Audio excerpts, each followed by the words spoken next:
Yo, sometimes life calls for a change. Not fake, just different. It'll show you a different way. And right now, I'm on to my different way. I can promise you this is the same Spann, but the reporting is over. I'd like to welcome you to the Mr. Spann official podcast. Let's go.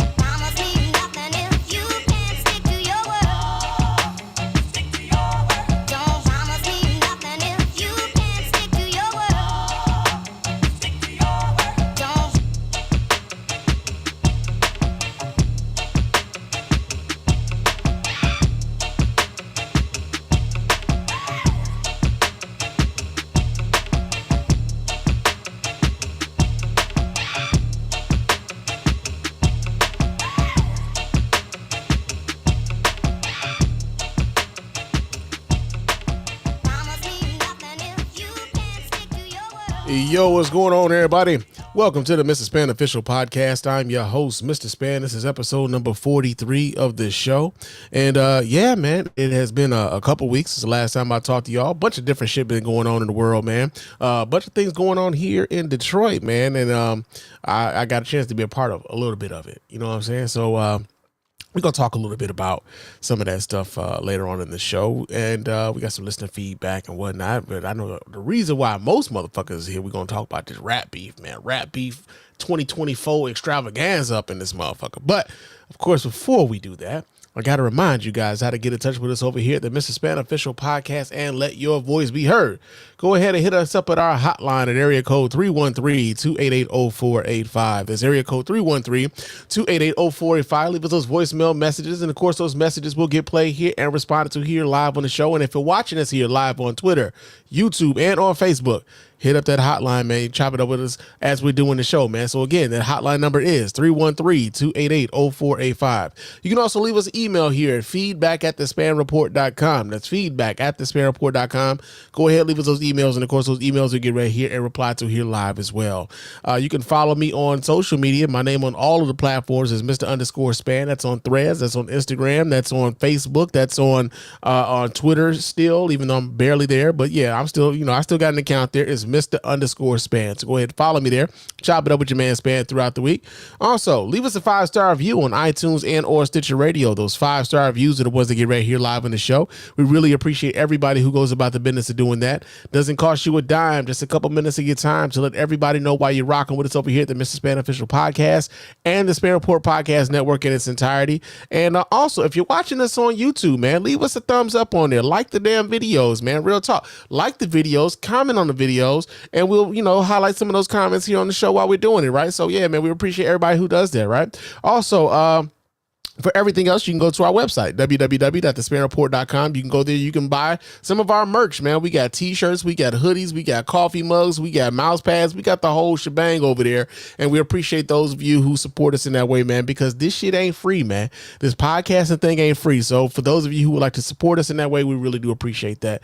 And it goes a long way. And thank you in advance for you helping us out in that way, man. Real talk. But yeah, man, we got the contact and the business out the way. The business is out the way, right? So yeah, man, like it's been a lot going on here in my city, man. Like Detroit has had a chance to kind of shine a little bit in the spotlight. The NFL draft came through here, and it actually kind of went off without a fucking hitch, man. Like, yeah, man, I tried to attend the NFL draft, man.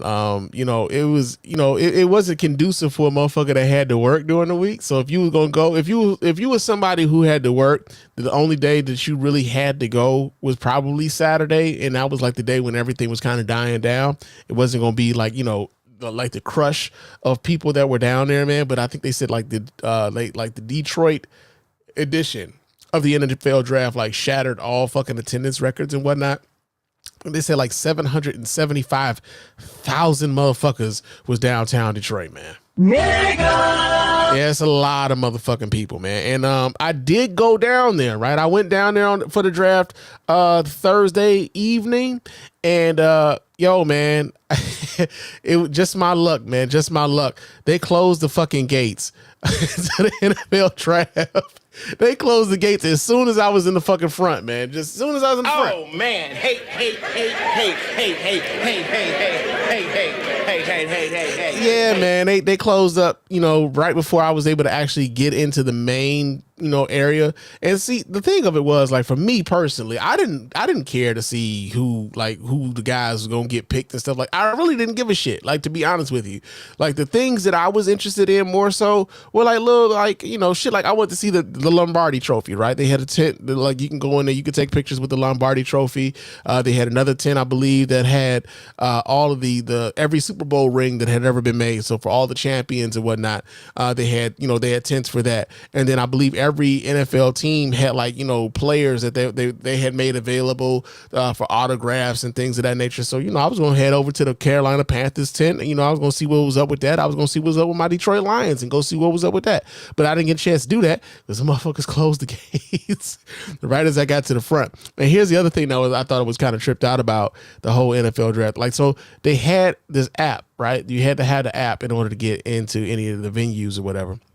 And you had your own QR code that they would scan. Actually, they didn't even scan the QR code in many of the places that I went to.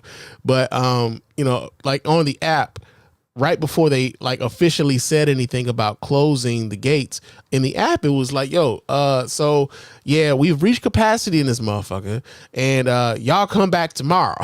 You know what I'm saying? And everything opened back up at around noon tomorrow. And it was like people were standing in line, not even looking at their phones. At least they weren't looking at their phones for that, not knowing that, yeah, they weren't going to let anybody in. And then the police got on TV saying that we weren't, shutting it down for the evening. We were just shutting it down until we got enough people to leave, and then we was going to let some more people in. Like, nigga, stop lying. Y'all told people to leave and y'all was going to come back, tell them to come back the next day. Right. But that happened. I didn't get a chance to do the shit that I really wanted to do when I went down there. Right. So what they did was they diverted people to different parts of downtown where they had like big viewing screens and stuff, so you could actually stand there, watch the draft. They had food trucks everywhere. They had little trucks that were selling like beer and stuff, like, so you were paying $10 for Bud Lights and shit. $10 for cans of water is nasty work, but that's what was happening down there, right? I guess they got to make their money some kind of way, man, because they were letting people come down there for free, right? So I guess you got to get it back some kind of way. But yeah, man. So you had that going on, man, and it was nice to see the city being highlighted in a way that wasn't always talking about the blight that's in Detroit. That wasn't always talking about like the poverty that's in Detroit. And trust me, I see it all the time in my line of work. So it was like just nice to not have to not have people highlighting that shit all the time about the city. And it's also a thing that where it was just good in the sense that, like, yo, to show how far Detroit had come to where an event like the NFL draft would want to be held here, and for them to come here and it be like so so greatly received, right? So to show how many people came to the city of Detroit and were surprised by how well things were being run here, how nice things are here, how many different things there are to do here, right? And so that was one of the things that I thought was really nice about having the NFL draft show up here in the city of Detroit. I thought that was really dope, right? And it was also kind of one of the reasons why I was a little irritated with niggas here in the city, because, you have a contingent of folk who are, anytime, like I'll say this, right? Anytime you're going to have a big event in your city, man, it's almost like when you having company at your house, man. You about to have some folks come over to the house, motherfuckers get to cleaning up, man. You don't want people seeing your dirty drawers sitting up on the couch or something like that. For those of you who keep dirty drawers on the couch, you don't want people to see that shit. You put them shits in the hamper, or you take them in the basement, you put them downstairs by the wash machine. You ain't washing the motherfuckers yet, but you gonna wash them eventually, right? You gonna mop the floors, you gonna clean off your counters and shit. That's essentially what the city did when they knew that they were gonna have so many new people coming to visit the city. And it was weird to me to listen to so many people in the city complaining about, man, they doing this shit for the draft, nigga, but they don't be doing this shit, nigga, for when, I'm saying, like, just cause, nigga, where they get all this money from, nigga? They ain't, I mean, shit, nigga, they ain't even fix my motherfucking plumbing, nigga. Like, real talk, the plumbing is your fucking responsibility. But also it was just weird. Like the Detroit sign thing, right? Like you can't get me to hate that damn sign, man. You can't get me to hate that sign. It was like, yo, as someone who isn't originally from Detroit, I remember being a kid driving around, well, not even a kid driving around, but like coming from Chicago, driving up 94, and you see that big ass tire on in Allen Park, right? Now, we weren't even really in Detroit at the time. You were still in Allen Park, but I just knew that as a landmark coming into the city, like, oh, there go the tire, right? Eventually, that sign, that Detroit sign on 94, people are going to associate that sign as a landmark to know that they're in Detroit. I don't have any problem with it. I said y'all should have just like let Mama Mabel and the beautifying committee do their thing, put some flowers around there, put some landscape around there. It's gonna be dope, man. It's gonna be dope. And truthfully speaking, I think it looks nice. So you got that going on, man. But other than that, I've been doing some other shit too, man. So of course you guys know I talked a little bit about the passing of my third grandmother, my grandma Rose, in December. And one of the things that came of that was, of course, my family isn't the biggest. It's not a lot of us, right? It really isn't. And one of the things that we've kind of like gotten into the habit of doing, and I'm sure it's not just my family, but a whole lot of other folks' families too. Like the only time you ever really get to see one another is like either somebody's getting married or you come into a funeral. And at my grandma Rose's, repast, we talked about this, right? Like, we can't keep doing this where the only time we come together for events like this. So we have come together we haven't had a family reunion since like 1997. You know what I'm saying? Like I was 17 years old. My mother was at the last family reunion we had, right? And so, I put it out there like, yo, man, y'all need to come to Detroit. Y'all need to come to Detroit, man. Like we got roots here. I'm the only one of my family still left in the motherfucking city, man. I am the only one still here. I remember when I moved back here 20 years ago, the reaction that I got from my family. They're like, nigga, you sure that's something you want to do? Right? And I can understand why they had the concerns that they did. But at the same time, I feel like looking back on it now, it was probably it had to happen the way that it happened. And so, yeah, man, it's like, yo, we gonna have a family reunion here in Detroit. And so like, it was one of the things that, I remember being a kid, and when you're a kid, when things like that happen, you just showed up. You know what I'm saying? Like you were just excited to be able to see your cousins that you hadn't seen in a little while. You got that favorite older cousin that will show you some shit you ain't supposed to know. You know what I'm saying? You got to see your grandparents or your great grandparents. You ended up having to perform some song or some dance or something for the elders or whatever. You got a chance to learn from some of the elders in the family. And now it's become one of those things where like, yo, because so many of the people that came before me are like leaving this earth, yo, it falls on us now. Like it's our turn to like let the kids just show up, right? Like now one of us got to be on the grill. One of us got to figure out who gonna be doing the t-shirts and shit. One of us got to go ahead and secure the part. One of us got to do all of these things, right? So I'm leaning into that right now. Like I got that going on. I'm like part of the planning committee for the fucking family reunion and shit. Before I just, hey, just tell me where to be and I'll be there, nigga. Goddamn, But yeah, like but it feels good. It feels good to be able to do it. Right. And also to see some of the enthusiasm from my family for us to be able to do it. So, yeah, man, that's some of the things that have kind of been going on with me since the last time I talked to you guys on the mic, man. Cause, outside of, work, but work is just work as it always is. And it's just have a nigga tired all the time. But, yeah, man, we got that going on. So, now, before we get into the whole rigmarole and all that other shit, we do have a little bit of listener feedback to get into, right? So, the last time we were on the mic, I think we were talking about Chris Brown and Quavo fighting and shit, right? And like the poll question from episode 42 was, do you guys believe that Chris Brown can fight? Okay. And so the options were, yes, if it's a woman, yeah, because he's a blood. Nah, he too skinny, and nah, but he jamming though. Okay, and our results came in. 50% of you guys voted and said, yeah, because he's a blood. So y'all think because he's a part of the blood gang, he can scrap? I don't know, man. Sometimes, you always got a, nigga that's affiliated. He might not be able to throw hands, but he got paper. You know what I'm saying? So that don't mean just because he's a part of the blood gang, he got hands. Well, I mean, I'm not saying that Chris Brown can't fight. I'm just saying, right?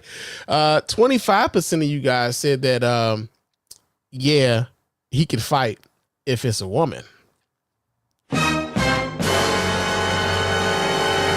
Because the man got more than he's got more than that one incident with Rihanna. And I know a lot of the Chris Brown fans, they hate to hear, they're like, why can't y'all let Chris Brown breathe? It's been 20 years now. It's been 15 years now. Let that man grow up. It's like, yeah. We did. He got more than one incident. Like, yo, I mean, and I'm not even telling you not to stop listening to him, but like, yo, let's keep it a buck. It's more than just the Rihanna shit. And 25% of y'all said, no, y'all don't believe that the nigga can scrap, but he jamming now. So, yeah, man, that's how y'all feeling about Chris Brown and whether or not the man can really throw hands in a fight and everything else, right? Now, the other part about episode 42, we did ask a poll question here. We did ask a question about what everybody thought, or what you thought about the Detroit sign. And Wallace wrote in to say, it's all right. It's just all right. Check out the Cleveland sign done in cursive. Now, I have seen that Cleveland sign done in cursive. I believe y'all might have that sign somewhere in downtown Cleveland or something like that. It's a little bit different in the sense that it's not a road sign, right? It's not on the side of a highway or anything like that. And I think people got it confused when they said Hollywood style sign, that it was going to be like just like Hollywood or whatever. And I think what they really should have just said was like, yo, it's going to be freestanding letters.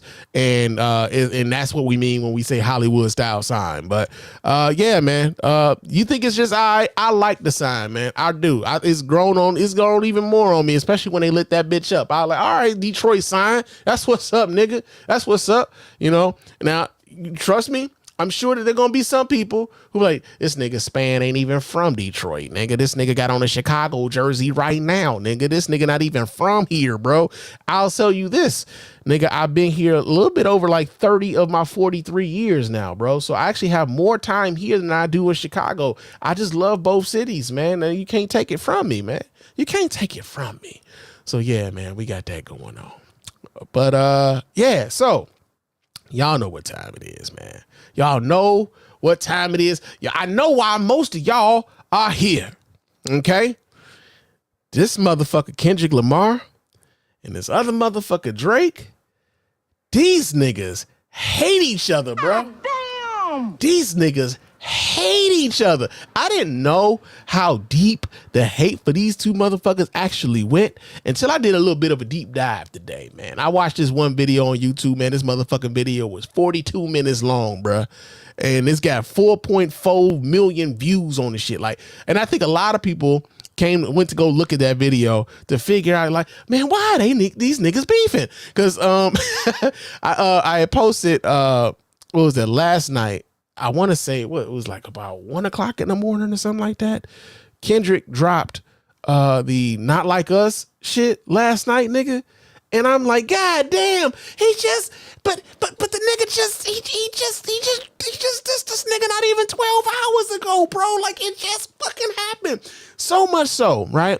Kendrick on this nigga's ass so hard that I didn't even know that Drake had dropped a response to the one that came previous. I didn't know that he had dropped, what was that, Family Matters? Hadn't even heard the shit yet because I was still on the 616 in Compton. Like, I was still on that shit. I'm like, yo, I didn't even know that Drake had dropped another track. Cause like, I'm like, yo, man, how in the fuck Drake gonna come back after this, man? He gonna have to kill that man. And it's like, it's when I went back and I watched that video, it was like I said, it was a 42-minute long video. And my man's like, he went back and he talked about every subliminal diss that these dudes have been throwing at each other for the past fucking 10 to 15 years. And he talked about how Drake, was initially like really, what he really was saying was that earlier in Kendrick's career, Drake was really supportive of Kendrick and he took him out on tour and all these other things, right? But that Kendrick was mostly a different kind of cat that wasn't really, wasn't really like kind of leaning into the type of shit that Drake was into. Drake was into the pop, into the rock star kind of lifestyle, like, having the money, having access to the women, having like the jewelry and the appearance of being a rock star, so to speak. And then here you have Kendrick, who's more so like he's mostly about the craft and mostly about the art of of being like the best rapper that he could be. And so as much as Kendrick and Drake had worked together initially, Kendrick wasn't necessarily like the same type of guy as Drake, so there was always going to be a division there, right? And then slowly but surely, as Kendrick became more of a critical success and more of a commercial success, Drake started to take issue and started to throw shots at Kendrick Lamar subliminally. And, in return, Kendrick would do the exact same thing, but they were both just kind of talking around each other. For a long time, both of these dudes were talking around each other. They were both dropping subliminals. They were both taking shots at one another.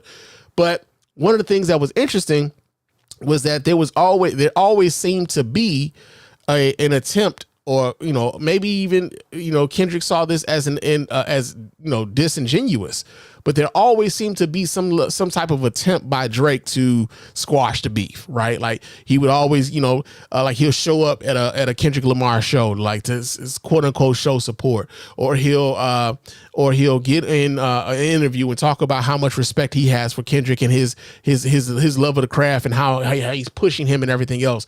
But also you'll find Drake, talking about that Control verse and how the Control verse was corny, and how he thought that was disingenuous, and how he thought that was simply for attention and all these other things. So these guys have been going at it for years subliminally. And it's only up until recently where Kendrick was just like, man, fuck this shit. I'm going to just go out and say it, right? I'm going to just come out and say, nigga, I don't like you. Here are all the reasons fucking why. But he didn't drop all the reasons why in one song, right? Didn't drop all the reasons why in one song. And it's been interesting kind of watching how with Drake, I remember when Drake dropped that Push Up song, right? Like drop and give me 50, you know what I'm saying? And he was talking about, it's essentially on some back-to-back shit, like, yo, man, it's taking you a while to respond, nigga. It's taking you too long to respond. You need to come out and say this shit or whatever else. And it's like, yeah, you probably shouldn't have like goaded this nigga into like coming out like that. Like you probably should you probably should have just shut the fuck up. I know his management is probably just like at the crib. What the fuck, y'all? God damn! God damn! God damn! What? Fuck! Fuck! Drake's management is pissed at him. They gotta be, right? So much so that Kendrick is alleging that like he got people in Drake's camp that is leaking shit to him, right? And so it's been interesting to like kind of watch, Drake kind of maneuver. And like there was he did that one track where he did the AI Tupac and Snoop voice and shit, and the Tupac estate was like, yo, man, take that shit down, nigga. Cease and desist, nigga. You like doing cease and desist, nigga? We cease and nigga, we didn't authorize this shit. Take that bullshit down. We would never motherfucking authorize no bullshit like that. Like it's been interesting to kind of like watch how he's been moving, and he's been not only just throwing shots at Kendrick, but of course, there's other people that he got beefs with too. What we're finding out is a lot of the motherfuckers in hip hop don't really fuck with Drake, man. This nigga got issues with Metro Boomin. This nigga got issues with Rick Ross. This nigga got issues with DJ Mustard, apparently. This nigga got issues with fucking what's my man name? Shit, I'm drawing a blank. I said, what was it? Future, Rick Ross, Metro Boomin, fucking Kendrick Lamar. I mean, hell, even Cole was like, I mean, I fuck with you, Drake, but I need to bow out of this shit. Like, I don't want no parts of this. And that was the other thing too, right? So like Kendrick Lamar, I mean, not Kendrick Lamar, but J. Cole.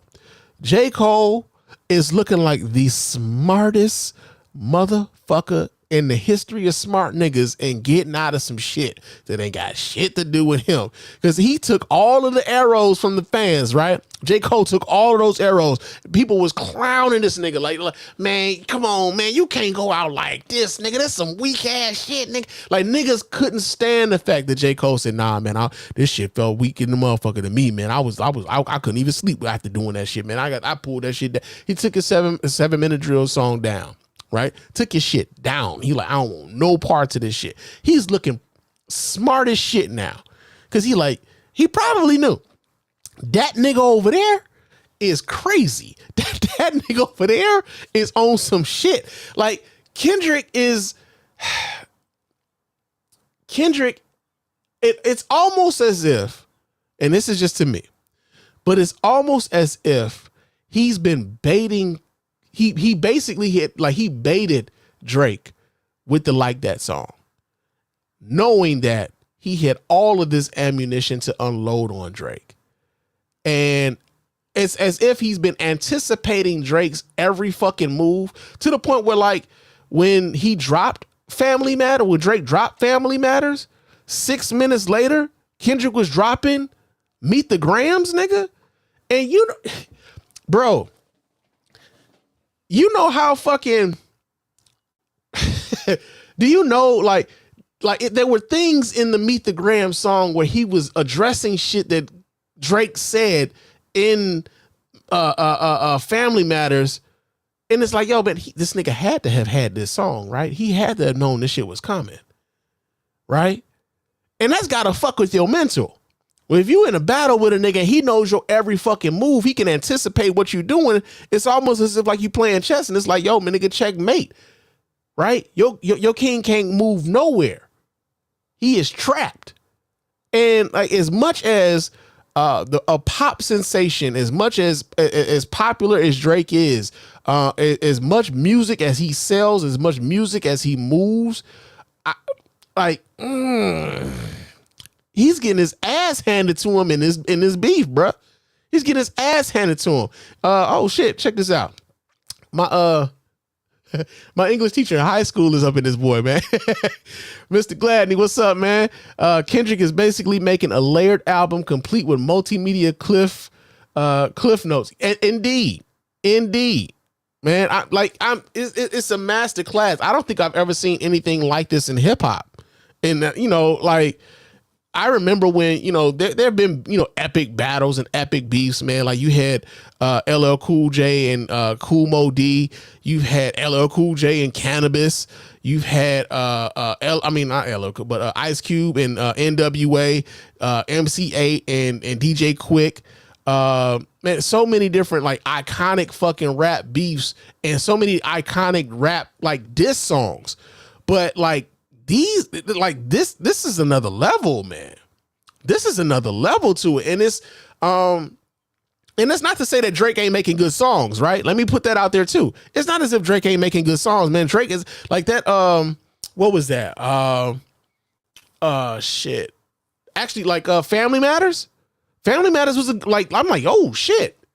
I wasn't expecting that. I wasn't expecting 50 was it the push-up song? I wasn't expecting that coming from Drake either. Like he seems game, but the other part about it, and even though he seems game, yeah. Oh, so now we getting everybody naming like different beefs and shit. So you got Common, Ice Cube. Yeah, I remember that. The Bitch and You and all of that. You got MC Shan and KRS-One. Everybody's naming off all these iconic beefs. But like the one thing that it comes to with Drake right now, right? What it comes to with Drake right now is, although I believe that some of these diss tracks that he has been releasing have been good, the other part of it comes back to how much of that has been originally written by Drake, right? And I believe that plays a part in how some of this stuff is going to be received. Is like, yo, man, those songs are dope, but how much of that is really you? How much of those songs were you?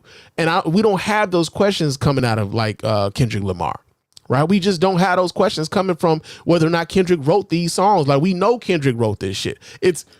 His songs are layered, they're dense, man. And like, it's one of those things where like you'll listen to a song and it's like you remember how folks will talk about, you got to kind of dumb down for the audience in order for them to get it. I think what we're finding out with that is that has always been a myth, because if the audience wants to understand what's happening, they'll go get that. They'll try to figure out what the fuck is being said. Right. That's what we're finding out with this beef here, because Kendrick is I'm telling you, man, like his shit is so dense and layered. Like he's low key. Like, and I've heard other folks say this, man, like Kendrick seemingly has an EP on his hands when it comes to letting Drake know how much he can't stand that man, how much he cannot stand what that motherfucker stands for. This last track, what was it? Not Like Us, where he starts the song talking to Drake's son. Nigga. Like, I wish your grandfather had used a rubber, bro. Come on, man. Like this, and he starts off addressing his man's son, then addressing his mama, addressing his father, and then bringing it all the way back to Drake to tell him like, yo, man, you are a terrible motherfucker. You don't even like, you so terrible. The people around you don't like you. How you think I'm getting all this information on you, and you spending all this money trying to get information on me, and I'm a boring motherfucker, man. All I do is take care of my kids, and I do this rap shit, but it don't run me, man. Like I don't even need this shit. Like it's Jesus Christ. I was going to like I really was going to like play some of the like the songs, right? But because we're doing this shit live on YouTube and Facebook too, because Facebook oftentimes they'll pull the bullshit too. I don't want the video to get pulled where you guys can't watch this later.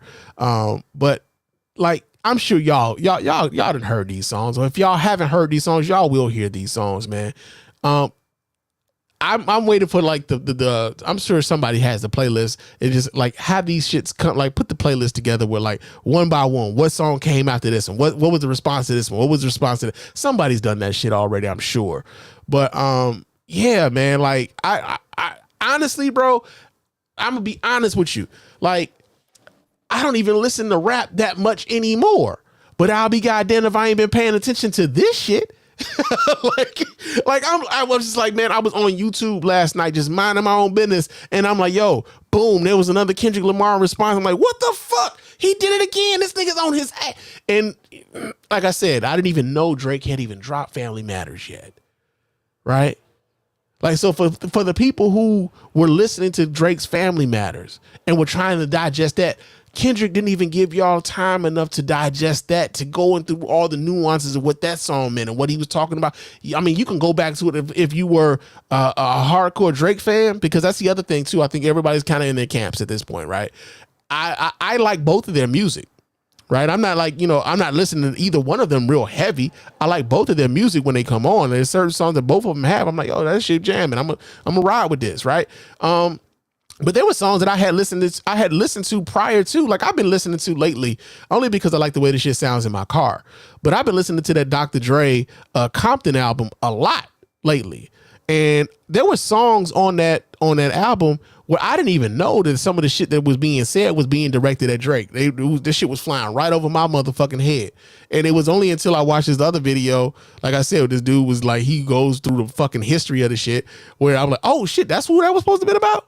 I had no clue, had no idea, like straight up. So I'm just saying, it's like I have no dog in the fight, but if I was scoring this motherfucking fight, I'm just saying right now, it's a unanimous decision to me that Kendrick is winning this motherfucker. Like it's not even close. Like it's not even close to me, right? So let's see, we got some more comments here in the chat. Mr. Gladney writes in to say, just running across a pic of Drake with Karl Malone. Yo, that's epic, only because we know Karl Malone to also be a deadbeat dad motherfucker, man. Like that's Jesus Christ. Oh my God, man. Oh my God. Aaron writes in to say, I don't think Drake coming out of this beef the same. His credibility was already shaky. And that's it, right? That's it. So what we're finding out, like I said, man, there have been so many people who have been willing to work with Drake that we didn't know did not like him. Right, that like they were like, well, this is the cost of doing business. I'll fuck with him on this song or whatever, but I don't really fuck with him. And what we're finding out is Kendrick was the first one to just flat out say it, like, nah, man, we don't fuck with you like that. And not only that, they got this man questioning his motherfucking heritage. A lot of them are saying that he's basically playing Black American cosplay. That they don't like. I've heard he even been referred to as a culture vulture. Because of sometimes I like, how he'll come up with some like Caribbean patois and all these other different things. He'll be singing on songs, or, he'll get with certain artists and act a certain way. He'll get somewhere else and he'll act a certain way. And how he's been sort of a chameleon in that way. And people look at that and they're not necessarily happy with the fact that he's been successful, kind of being that way. That like, his music has, been largely accepted worldwide, right? Drake is one of the biggest artists in the world, man. Like, that's just keeping it a buck. So even if you don't like Drake, the reality of the situation is that dude has a massive audience around the world who loves everything that man puts out. And so to see that like so many of his peers don't really fuck with him, and this really being the first time that it's really just being brought to the forefront, man. Just like everyone's seeing it, and it's just like, God damn, they really don't fuck with this nigga. This is crazy. And then like even Metro Boomin put out, BBW Drizzy, you know what I'm saying? So even Metro Boomin put out diss tracks where I don't know, I didn't even get a chance to really listen to BBW Drizzy, but it was like, he put out like a free beat or some shit like that, and it's wild, man. It's wild. Mr. Gladney says, how many ops you really got? I mean, it's too many options. I'm finna pass on this body. I'm just like, Kendrick is, come on, man. He really hates that man. And it's not a superficial kind of hate. And I after having watched that deep dive video I watched earlier, I can kind of understand, man, when like you see how it's, I see how Kendrick can feel as though like, man, everything this dude does is disingenuous. He'll say slick shit behind my back, or he'll say slick shit on records, but then when we get together, it's like everything is all love. Or he'll get into an interview and say everything is all love, but then he'll go right back to dissing me on another track.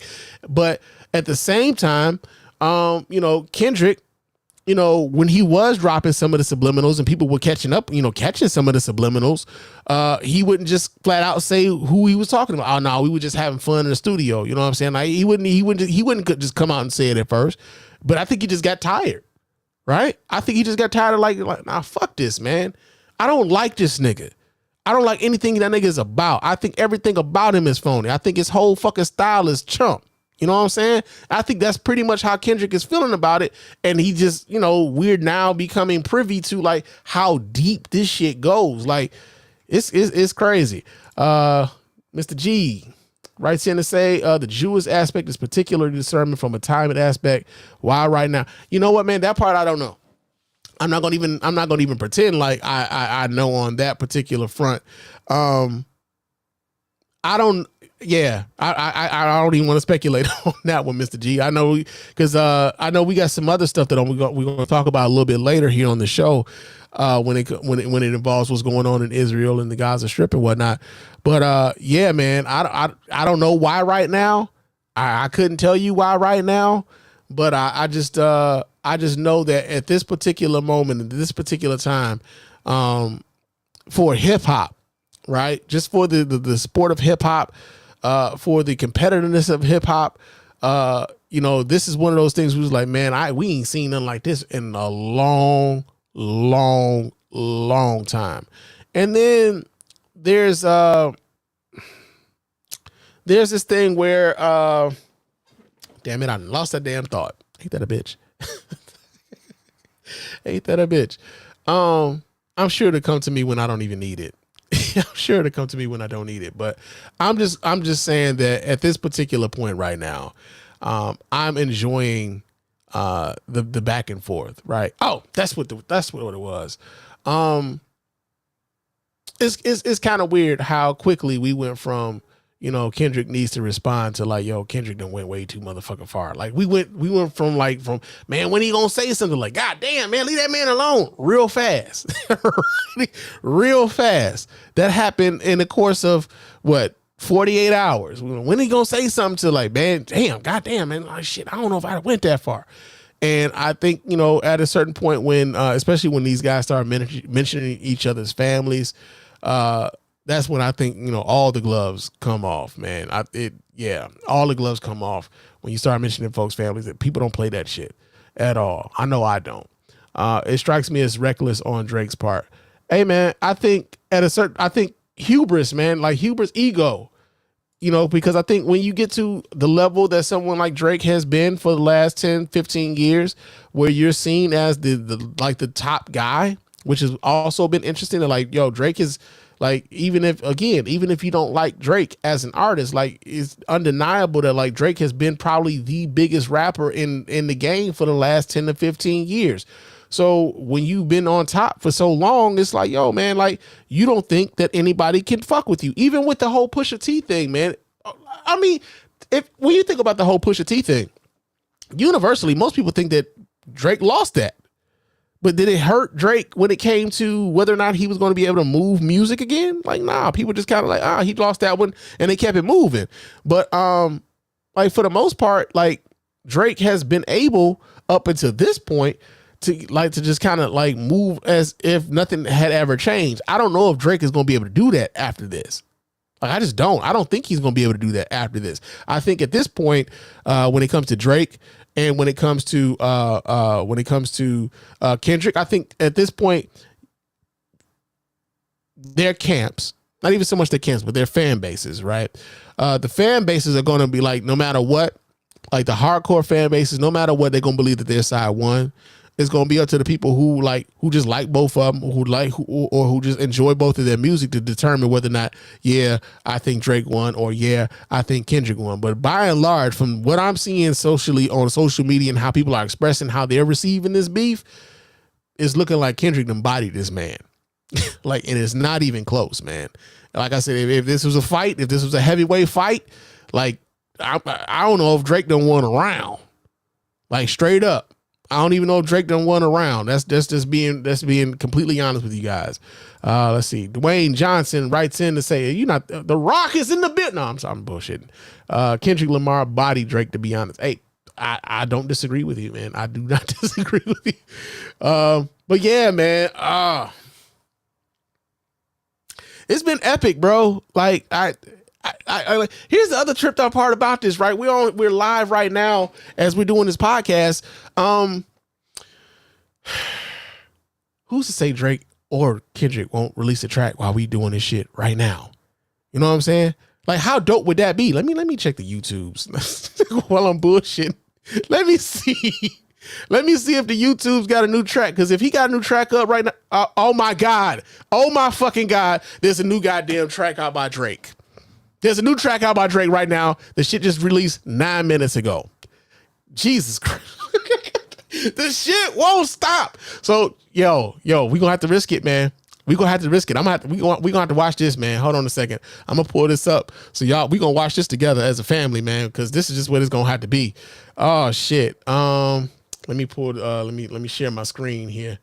And yeah, let's do this here. Boom. Yeah, we gonna watch this. We gonna watch and listen as a family on this one, y'all. And I might like stop it intermittently, you know, so we can do some fair use shit. You know what I'm saying? But so they don't take this video down. But yo, man, he just dropped this 9 minutes ago. So let's see what Drake got to say after fucking shit. I'm forgetting the names of the song. They coming so fucking fast and furious. After Not Like Us. Okay, so yeah, let me pull this up so y'all can watch right along with me, man. Let's see what the hell Drake got to say after that. Jesus Christ, this is happening fast, bro.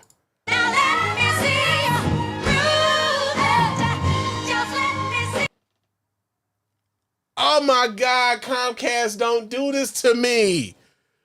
Do not do this to me. Okay, here's what I'm gonna do, because I think I know what's wrong.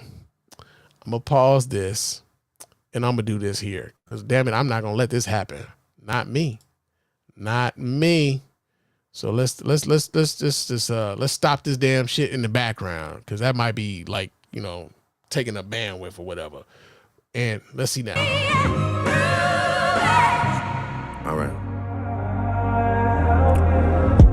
The Pulitzer Prize winner is definitely spiraling. I got your fucking lines tapped, I swear that I'm dialed in. First I was a rat, so where's the proof of the trial then? Where's the paperwork of the cabinet is filed in? 1090 Jake would've took all the walls down. The streets would've had me hiding out in a small town. My Montreal connects stand up, not fall down. The ones that you get and get stories from, they all clowns. I am a war general, seasoned in preparation. My jacket is covered in medals, honor and decoration. You waited for this moment, overcome with the desperation. We plotted for a week and then we fed you the information. Wait. So essentially he's saying that everything that everything that Kendrick knows or has been putting out in these songs, they've been feeding to him, knowing that he was going to put him out in these songs. Is that the play? Is that what we going with right now? Is that see? If that's true, that's tough. That's tough. God damn. A daughter that's 11 years old, I bet he takes it. We thought about giving a fake name or a destination, but you so thirsty, you not concerned with investigation. Instead, you in that Venice studio, it's a celebration. You gotta learn to fact check things and be less impatient. Your fans are rejoicing, thinking this is my expiration. Even the picture you use, the jokes and the medication, the Maybach glove and the drug he uses for less inflation. Master manipulator, you bid on a speculation. You dumb and reactive, nigga, I'm petty with dedication.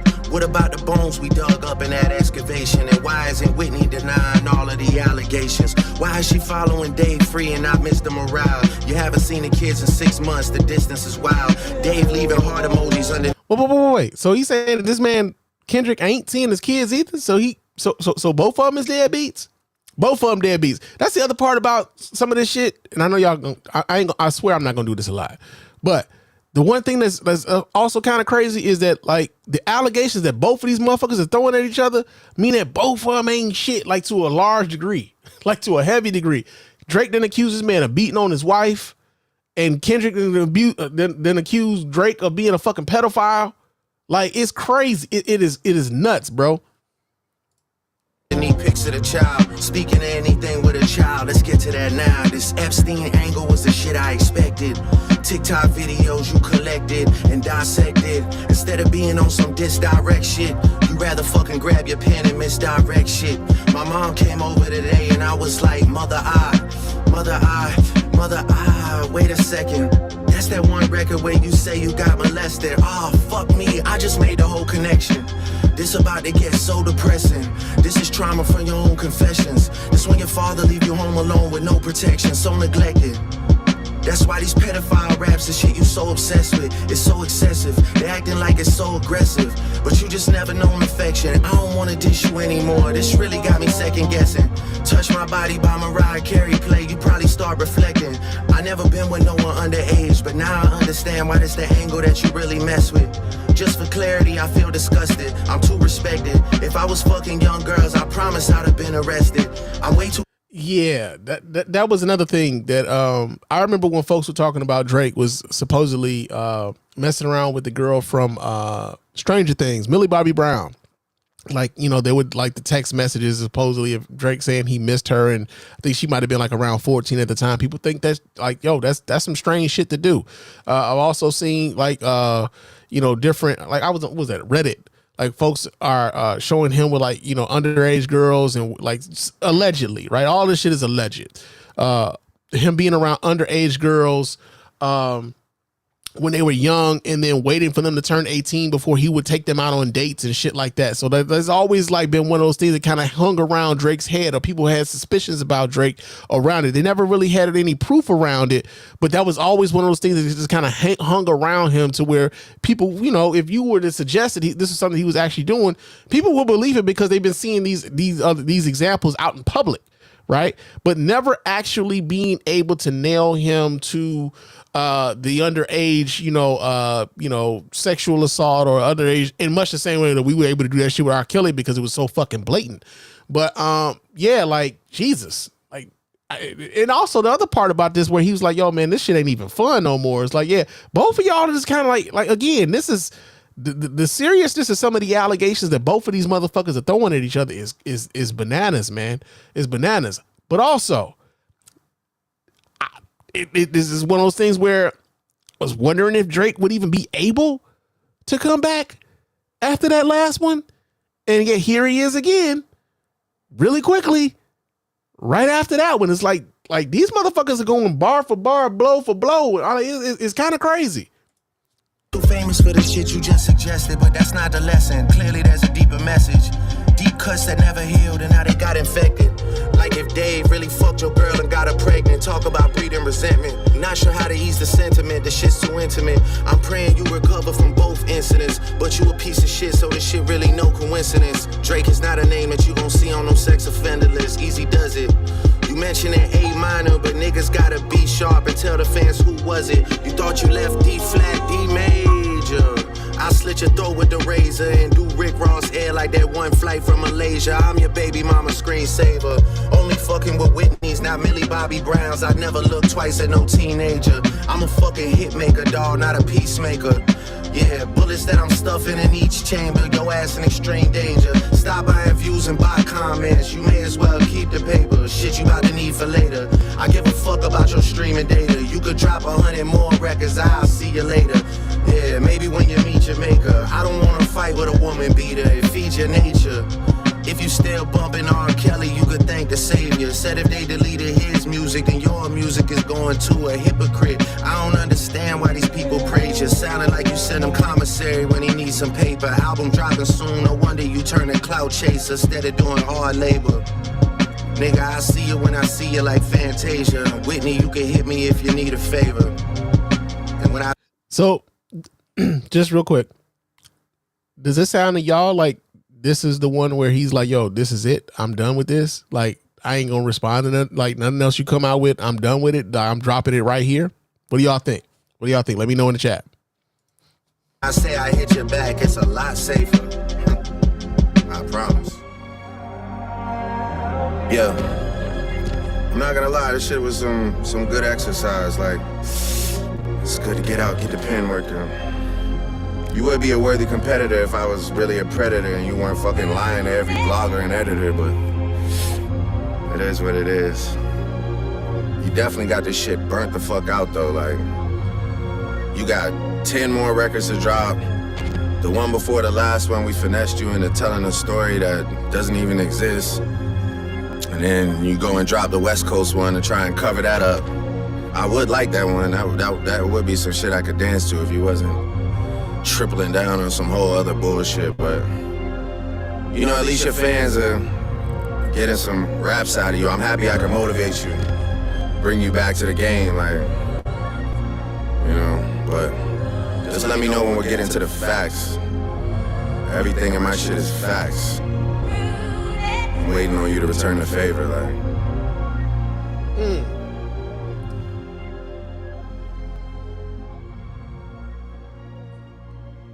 All right. Yeah. Yeah. So interestingly enough, one of the things that folks have been saying about the tracks that Drake has been dropping is that like many of the things that he's been saying about Kendrick have been lies, and that, you know, they're empty allegations and he hasn't really shown any receipts or any proof of what he's been saying. Like, so there's that. But there's also the play that he's saying essentially everything that you've been saying about me these last few tracks was things that my team and me included have been feeding to you, basically baiting you to talk about those things. But everything you're talking about is bullshit, and we were feeding you bullshit. And I've been aware of the feeding that you have been getting, right? To kind of, you know, like, cause again, like I said, even with Meet the Grams, it was like, yo, man, he dropped that shit 6 minutes after Drake dropped Family Matters, and I didn't even get a chance to like even check that out before, like, you know, Meet the Grams came out. So yeah, man, It's a nice track, man. Like he was rapping on this motherfucker. But at the same time, I'm wondering, like, yo, is Drake done with this? Is this Drake saying, like, all right, I'm through, I'm done with this. We not doing this no more. Right? Release all the other music you're gonna come out with, but I'm not doing this no more. Go have at it. Because that's what it feels like to me. It feels like he's saying, like, I ain't doing this no more. I'm done with the whole rap beef shit, and like, yeah, this is it. You know, do what you want. But let me see. We got some folks that got some opinions here in the chat. Let me pull y'all up. Mr. Gladney writes in to say, gotta give Drizzy points for this. All right, Mr. G. I mean, I thought the song was solid, man. Real talk. It's the first listen. I'm sure I'm gonna have to give it another listen because, you know, I was talking, you know, quite a bit, but I'm definitely gonna have to give it another listen. But from what I did hear, I mean, sonically it sounds good. Let's see. GS28. He says that man's really trying to disassociate from the pedophilia accusations. I always thought the Ozempic photo was a setup. See, like, even the Ozempic photo shit, like when I saw that, I didn't know. I honestly didn't even know what the fuck I was looking at. I'm gonna keep it a buck. When I first saw it, I was like, I don't know what is this, until, you know, and I'm like, oh, okay, shit. You know, I ain't the smart. I swear, man, like, some of this shit, I be like, I had to come back a couple times before I actually catch it, man. Mr. G also writes in to say that, let's see. He says, I definitely feel like he's coming to an end. Kendrick's response is pretty crucial. Here's the other part about that, Mr. G. I believe that Kendrick already has a response to this. Like, that's just like the way this has been going. I feel like, you know, Kendrick already has a response to this. And let's see. Aaron writes in. Aaron, what you got to say here, brother? He says, I think Drake is running out of shit to say. Maybe. I mean, shit, at some point they gonna both run out of shit to say about one another. I mean, especially considering that they're not associating with each other much anymore. It's like almost like one of those things was like, yo, man, hey, man, go get missing so I can, like, miss your ass, you know, so you can have some new stories to tell me or something, right? you know, so yeah, man, you got that going. I'm with you in that sense, that I think that Drake is running out of shit to say, but I also think that at some point Kendrick is going to run out of shit to say too, right? It's you know, it's inevitable at some point that they're both going to run out of shit to say. However, considering, here's the thing, I want to move on. But it'd be just my fucking luck that, like, Kendrick he gonna drop a track 6 minutes from now. So I'm gonna go ahead and keep my damn my YouTube on refresh, man. Let me go ahead and go back. I'm gonna keep my YouTube on refresh because I am sure there's gonna be another diss track. It's coming. It might come while we on the mic here tonight, man. We done been on this boy 57 minutes and I ain't got to nothing else. Jesus Christ. But this has been an episode of In the Hip Hop Community. Lyrically based offenses are considered especially heinous with rap beef. The dedicated detectives investigating these crimes are part of an elite squad known as this Lyrical Homicide Unit. These are their stories. Yeah, man. These are their stories. And yeah, I'm like I said, I'm definitely going to keep the YouTube keep it queued up. I'm gonna keep refreshing too, because although we're gonna be talking about some other shit, and we're gonna be talking about some other heavy shit too, but I'm sure we're gonna come back to this, because at this rate, like I said, man, if Kendrick was dropping songs 6 minutes after Drake was dropping a diss track last night, man, I'm sure within the next 10 to 15 minutes, there's probably going to be another diss track coming down the pike, and we want to be on top of it right here on the Mr. Spann Official Podcast, man. Real talk. But jeez, this is crazy. Nah, man, we not the SVU, Mr. Gladney, not the SVU, man. This is the Lyrical Homicide Unit, man. They are killing each other on these damn bars, man. They're killing each other. So yeah, I mean, there's an SVU component. I agree with you there, but yeah, man, not tonight, not tonight. But yo, so we got some other, we do have some other things going on in the world, man. Like we kind of need to talk about that stuff. We kind of need to talk about that stuff. And one of those stories that we have kind of going on right now is let's talk about this one here, man. So here in Detroit, man, they have canceled Brian McKnight's concert at the Motor City Casino, man. Yeah, man, they have, the folks are not happy with Brian McKnight. They are really, really, really not happy with Brian McKnight. Apparently being an open deadbeat is not conducive to your pockets, right? So we get this story here. We get this story here from where? Because I got a couple different sources here. We get this out of Complex. And Complex says that as he was gearing up to... Wait. No, that's not the story. That's not the story. That's actually an additional story about Brian McKnight and some cancer treatments for one of his children. But where is the... Here we go. This story here, we get this from Rolling Out. And it says the Anytime singer was crucified on the Facebook page that advertised the concert. It said Brian McKnight's upcoming concert in Detroit has been canceled ostensibly because he called his biological children evil and the product of sin. Ever since the concert was announced on Facebook on April 23rd that the Seventh Day Adventist and Anytime singer would stop off at the Motor City Casino Hotel, fans assailed the Facebook page en masse with vehement criticisms. They also took offense that McKnight does not recognize any of his 3 biological children, but heaped effusive praise on his one stepdaughter. He might as well retire, one person barked, while another person penned, I wouldn't even go if it was free. A third person mentioned that the attendance would require McKnight to make amends for disowning his children, while a fourth took offense that the concert would have taken place in proximity to Father's Day. Not Detroit told Brian McKnight to bring it. Wait, not Detroit told Brian McKnight to bring his kids to the concert and they might come. Okay. Let's see. Brian McKnight's ex-wife, Julie McKnight, is also accused of not supporting his son, Nico, who is battling the stage 4 cancer in the hospital. The singer denies the accusations and said that his efforts to help have been blocked. I can only imagine that if the help came from me, that it would go against the strong narrative that is being pushed out there about me, McKnight said on Instagram Live. So what are we doing? We're adhering to her wishes because that's what she wanted and we're staying out of it. Now, of course, this is a story about, that particular story was about their son, Nico.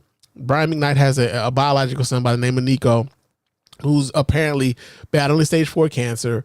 And as Brian McKnight tells the story, his son's wife has basically said that they're not getting any support for his treatment, and that Brian McKnight's new wife not only set him up with a specialist to help him with his cancer, but it was supposedly like one of the world's best, and they paid for it. But Brian McKnight's ex-wife, Julie, blocked them from being able to help. And so by her blocking him from being able to help, allegedly, right, blocking his help, that they just said, fuck it, we're just going to back off then, right? And here's why, to me, that sounds like a bunch of bullshit, right? It sounds like a bunch of bullshit. One,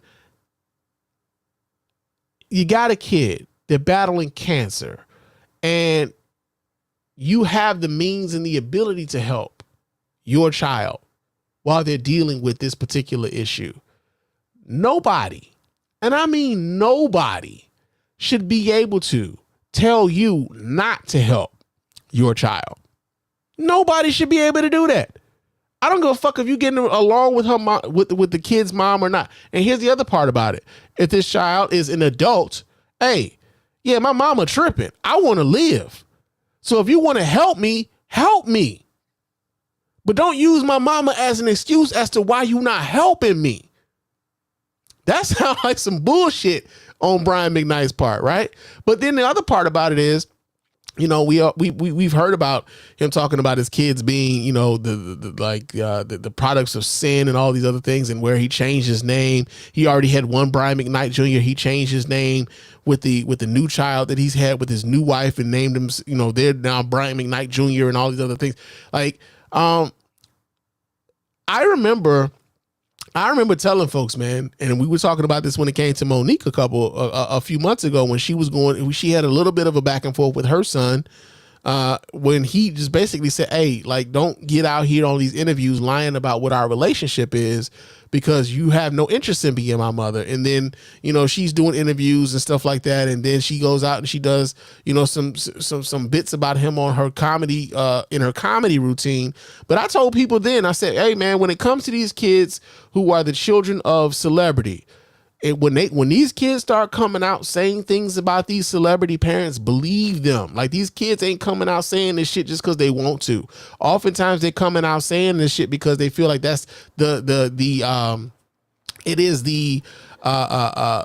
the one way to get the attention of that parent, to like get them to move in the way they want them to move.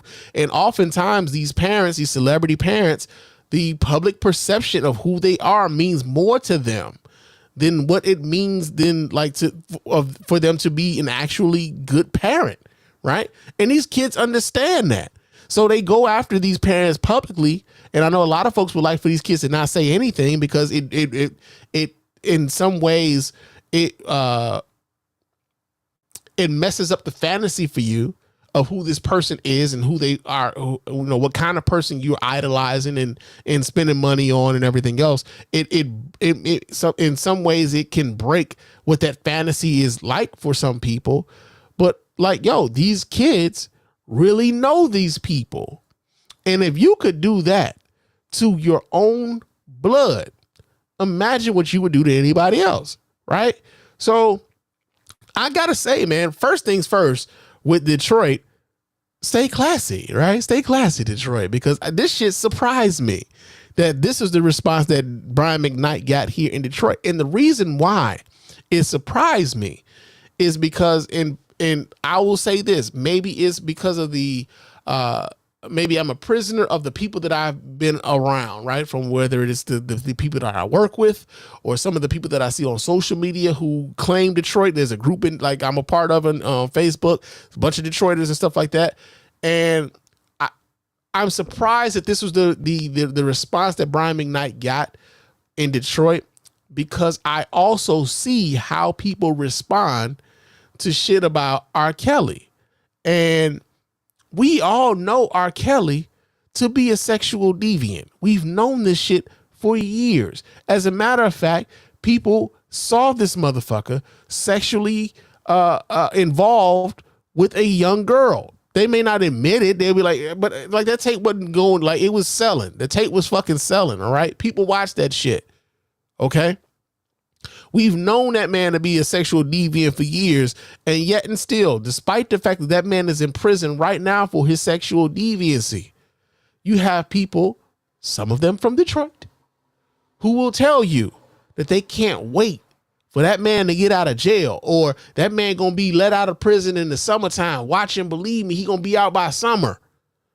And when he gets out this summer, he gonna go on tour, and I'm gonna buy a ticket. So it actually shocked me that so many people were like, yo, man, they drew the line on, like, you know, telling your kids they was the product of sin. Like, this is the shit that shocked me. I was like, man, like, okay, niggas, all right, show me y'all, I got y'all pegged wrong, right? So yeah, man, like, I was actually shocked. I was actually shocked by like the response that, you know, folks gave Brian McKnight's announcement that he was going to have a show here in Detroit. But as far as Brian McKnight goes, I'm supposed to feel sorry for that bitch. I don't feel sorry for that man, like, not at all. And I got my reasons, and, you know, it's well documented how I feel about deadbeat niggas, man. Real talk. Let's see, we got some comments here in the chat. Dwayne The Rock Johnson says, I'm gonna stop calling you The Rock, man. I'm sorry. Says what Brian McKnight is doing is unforgivable. His biological children weren't a sin when he decided to lay down with their mothers and conceived them. I believe they're all I believe, I could be wrong, I believe they all have the same mother. He did have a previous wife before the woman he's married to now, and I believe they all were the product of his marriage with Julie McKnight. They might not have been married at the time that these kids were conceived, but yeah, man, I think that's I mean, again, I don't really have much sympathy for deadbeat niggas, man. Dwayne also writes in to say that he disowned his biological daughter Brianna and lied on her, saying that she had an incestuous behavior, only to sue his ass in court. Yeah, man, and like it's sad, man, when you have when this is coming from your father, bro, like from your father, man, and like I don't think people understand, like I really don't think that people really understand the level of hurt that comes from your father rejecting you, right? Like even if they were the products of sin, I didn't ask to be here. You made me. I didn't make myself. You know what I mean? So for their father to go out in public and kind of say those things about him, about them is wild. But also, man, like I've seen, there have been a few instances where I've seen folks like, I don't give a fuck about his personal life, nigga. I just want to hear the music. And it's like, man, like I get it. Like I'm one of those folks who, like, if I know that there's some really fucked up shit about you that I can't really rock with, it makes it hard for me to enjoy your art. It's crazy to me. Like, and this is just me. It's crazy to me when you know that there are, like, when folks know that there's some really fucked up shit about this person and they're letting it be known publicly, and they still like, well, I don't give a fuck about that shit. Like, why don't you? What's wrong with you to where, like, that's something that you, like, you could just look past? Because it's difficult for me. And like,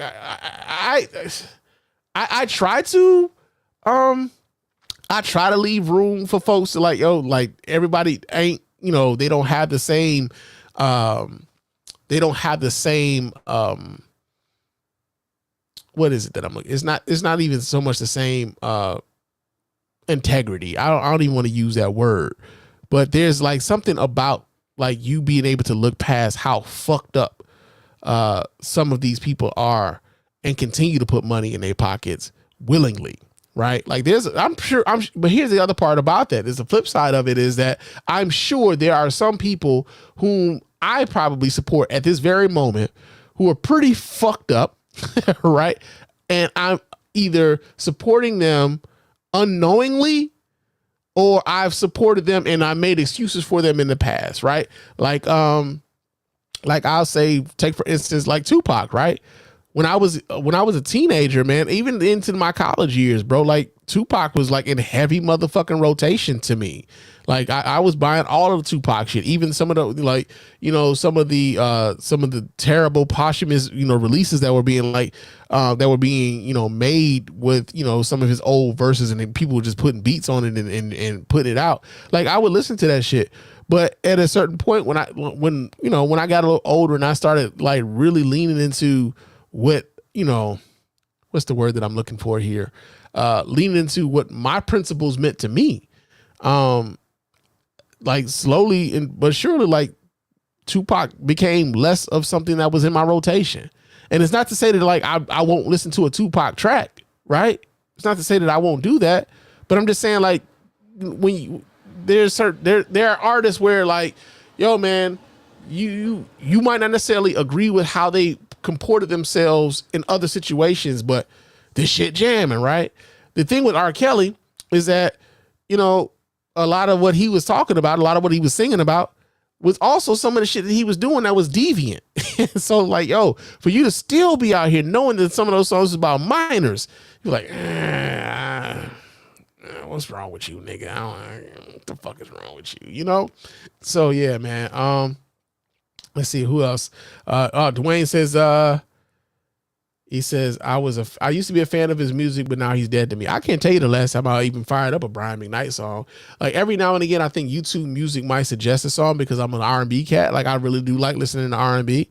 And every now and again, I think they'll throw a song at me. R. Kelly has popped up on my damn like thing a couple times, and I had to like, yeah, nah, don't do this again. Thumbs down.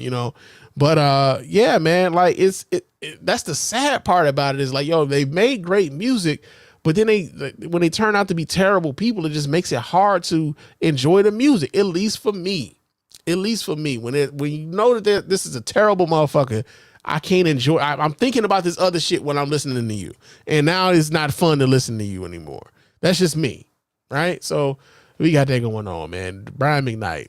He was canceled here in Detroit, man. They actually canceled this motherfucker. So we got that going on. Another motherfucker who was partially canceled showed up at a Trump rally, and that is goddamn Kwame Kilpatrick. I'll be a monkey's bare-assed uncle. Kwame Kilpatrick showed up at a Trump rally here in Michigan over the past week, and we get this story here. Let me see, where did we get it from? Yeah, we get this from Deadline Detroit. Says the ex-Detroit mayor Kwame Kilpatrick attends the Trump rally in Michigan, says he's not voting for Joe Biden.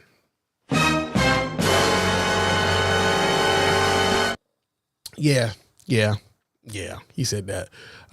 Former Detroit mayor Kwame Kilpatrick has some gratitude for Donald Trump, who commuted his 28-year sentence for public corruption to time served in January 2021, just before leaving the presidency.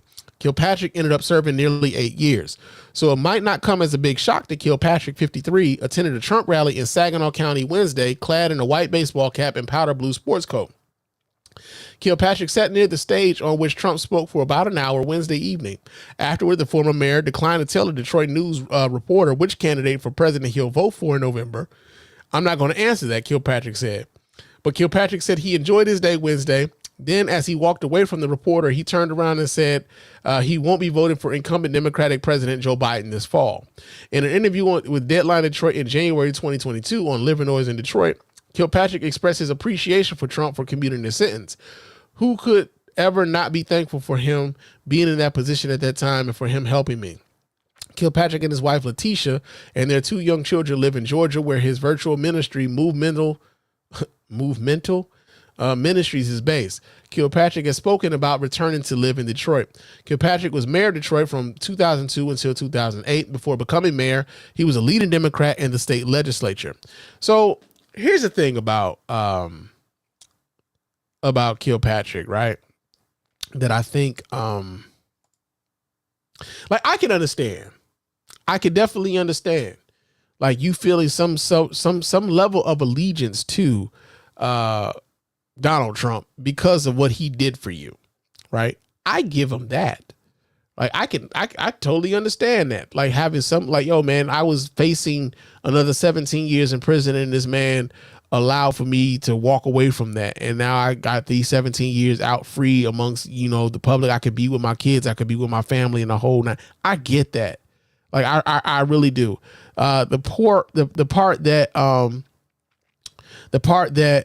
like, like the idea that, like, yo, I owe this man my vote because he freed me from prison. This comes across as like, yo, this is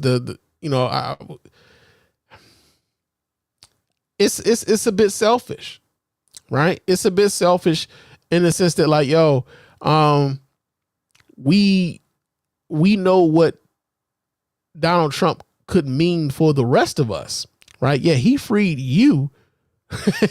He freed you, but what does that mean for the rest of us? And to suggest that, like, you wouldn't be voting for Joe Biden, but, leaving it open that you would be voting for Donald Trump coming the fall, like, again, I just think it's a politics of selfishness. But the other part about it is that, like, knowing the type of folk who Donald Trump attracts, especially the type of voter that Donald Trump attracts, especially here in the, like, Southeast Michigan, right? I remember when Kwame Kilpatrick was going through all of the shit that he was going through as mayor of Detroit. And I can remember how racist Kwame Kilpatrick was saying the media was here, how many times he had been called. Like, he had a state of the city address that he did where he said, I had never been called nigga so much in my life in the last couple weeks or whatever. Hey, those people who are calling you nigga are also Donald Trump voters, right? So it's real interesting to see Kwame Kilpatrick make this 180. And now suddenly, because Donald Trump has, commuted his sentence again, like I said, I can understand being grateful for that.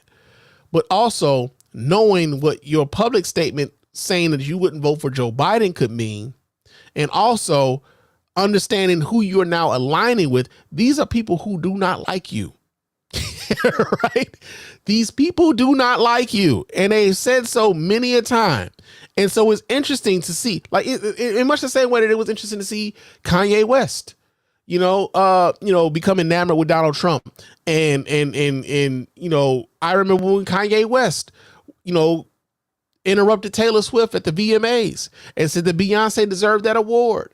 And how many of those same people who would vote for Donald Trump were calling Kanye West a nigga. Right? Those same people. So, like,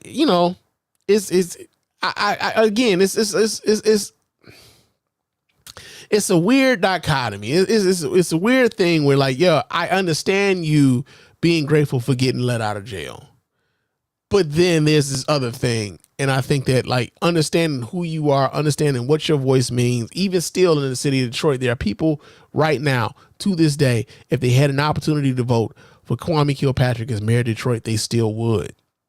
They still would. Right? Despite everything that he kind of put the city through, Kwame Kilpatrick would still be getting votes in the city of Detroit to be mayor. There's some folks who in the city of Detroit would, who are resentful of the fact that, like, there's a white man who's running the city right now.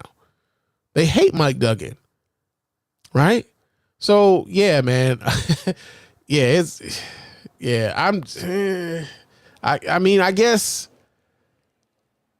Donald Trump left him and was like, man, I'm leaving here with something. You know what I mean? I'm from around the way. I'm leaving with something. He gonna leave with Kwame Kilpatrick's vote, I guess, right? So we got that going on, right? Let's see. Another story that we got here, man. Well, fuck it then. Since we right here when we talk about Kwame. So CBS News did this story about black men. They did another one about black men and their supposed or their support of Donald Trump, right? And so I wanted to I wanted to play this because I got some thoughts on this, and I wanted to share them with y'all. And we're gonna watch this here together as a family. So let me wait. First of all, let me stop that, and let me add this. All right. Now let's see what these guys are talking about, because apparently black male voters in Georgia are backing the Republicans, and we're gonna figure out why. According to CBS News polling, President Biden is losing support among black voters in Georgia. That's compared to how he did in 2020. He still has a commanding lead over former President Trump among this key voting bloc, but waning support from them in a battleground state could have major ramifications for the general election. All right, so off top, we're told that Donald Trump doesn't really have a great amount of support among black voters, right? And the reason why I wanted to kind of talk about this is because we keep being fed stories about this. We keep getting fed stories about, black men are going to be voting for Donald Trump. Black men are moving away from the Democratic Party. Black men are essentially, and this is just me at this particular moment, black men are being primed to be, if Donald Trump wins in November, black men are being primed to be the scapegoats as to why Donald Trump would win in November. And we're getting these stories about how many black men are moving away from the Democratic Party and moving towards Trump, despite everything that we've seen Donald Trump do from 2016 onward. Despite what we know about Donald Trump, his racism and his policies against black folk, that black men are going to ignore all of that and vote for Donald Trump in record numbers, right? So I feel as though we're being set up. I feel as though black people are being set up. Black people are being set up, black men in particular. So if Donald Trump wins in November, instead of white women being, deemed the reason why that monster would become president again, it's black men's fault. That's what I believe right now. So let me let this video continue.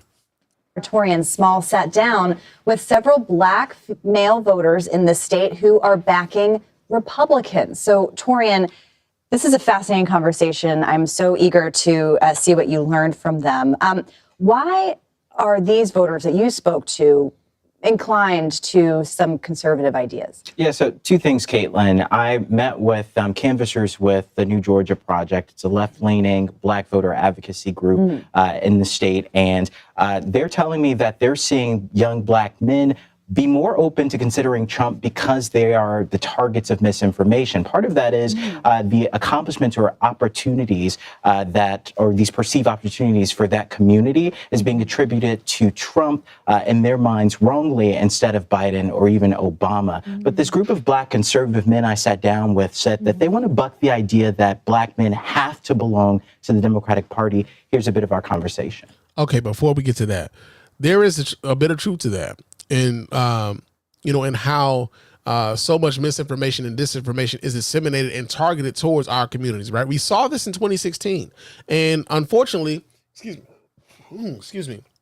unfortunately, a lot of us aren't really learning the lessons that we should have from 2016 when we were inundated with messages from not even just like Russia, but also China, that were targeting us with certain messages to get us to think a certain way. And also like the influence campaigns that were happening on social media. And I know folks are upset with the idea of like the United States government possibly banning TikTok, but that's also a part of it where I know people are just like, yo, man, they don't want us to talk to one another. It's not like, I don't know if it's always only that. I do know, like, I do feel as though there's a lot of different ways in which false and misinformation is being fed to us.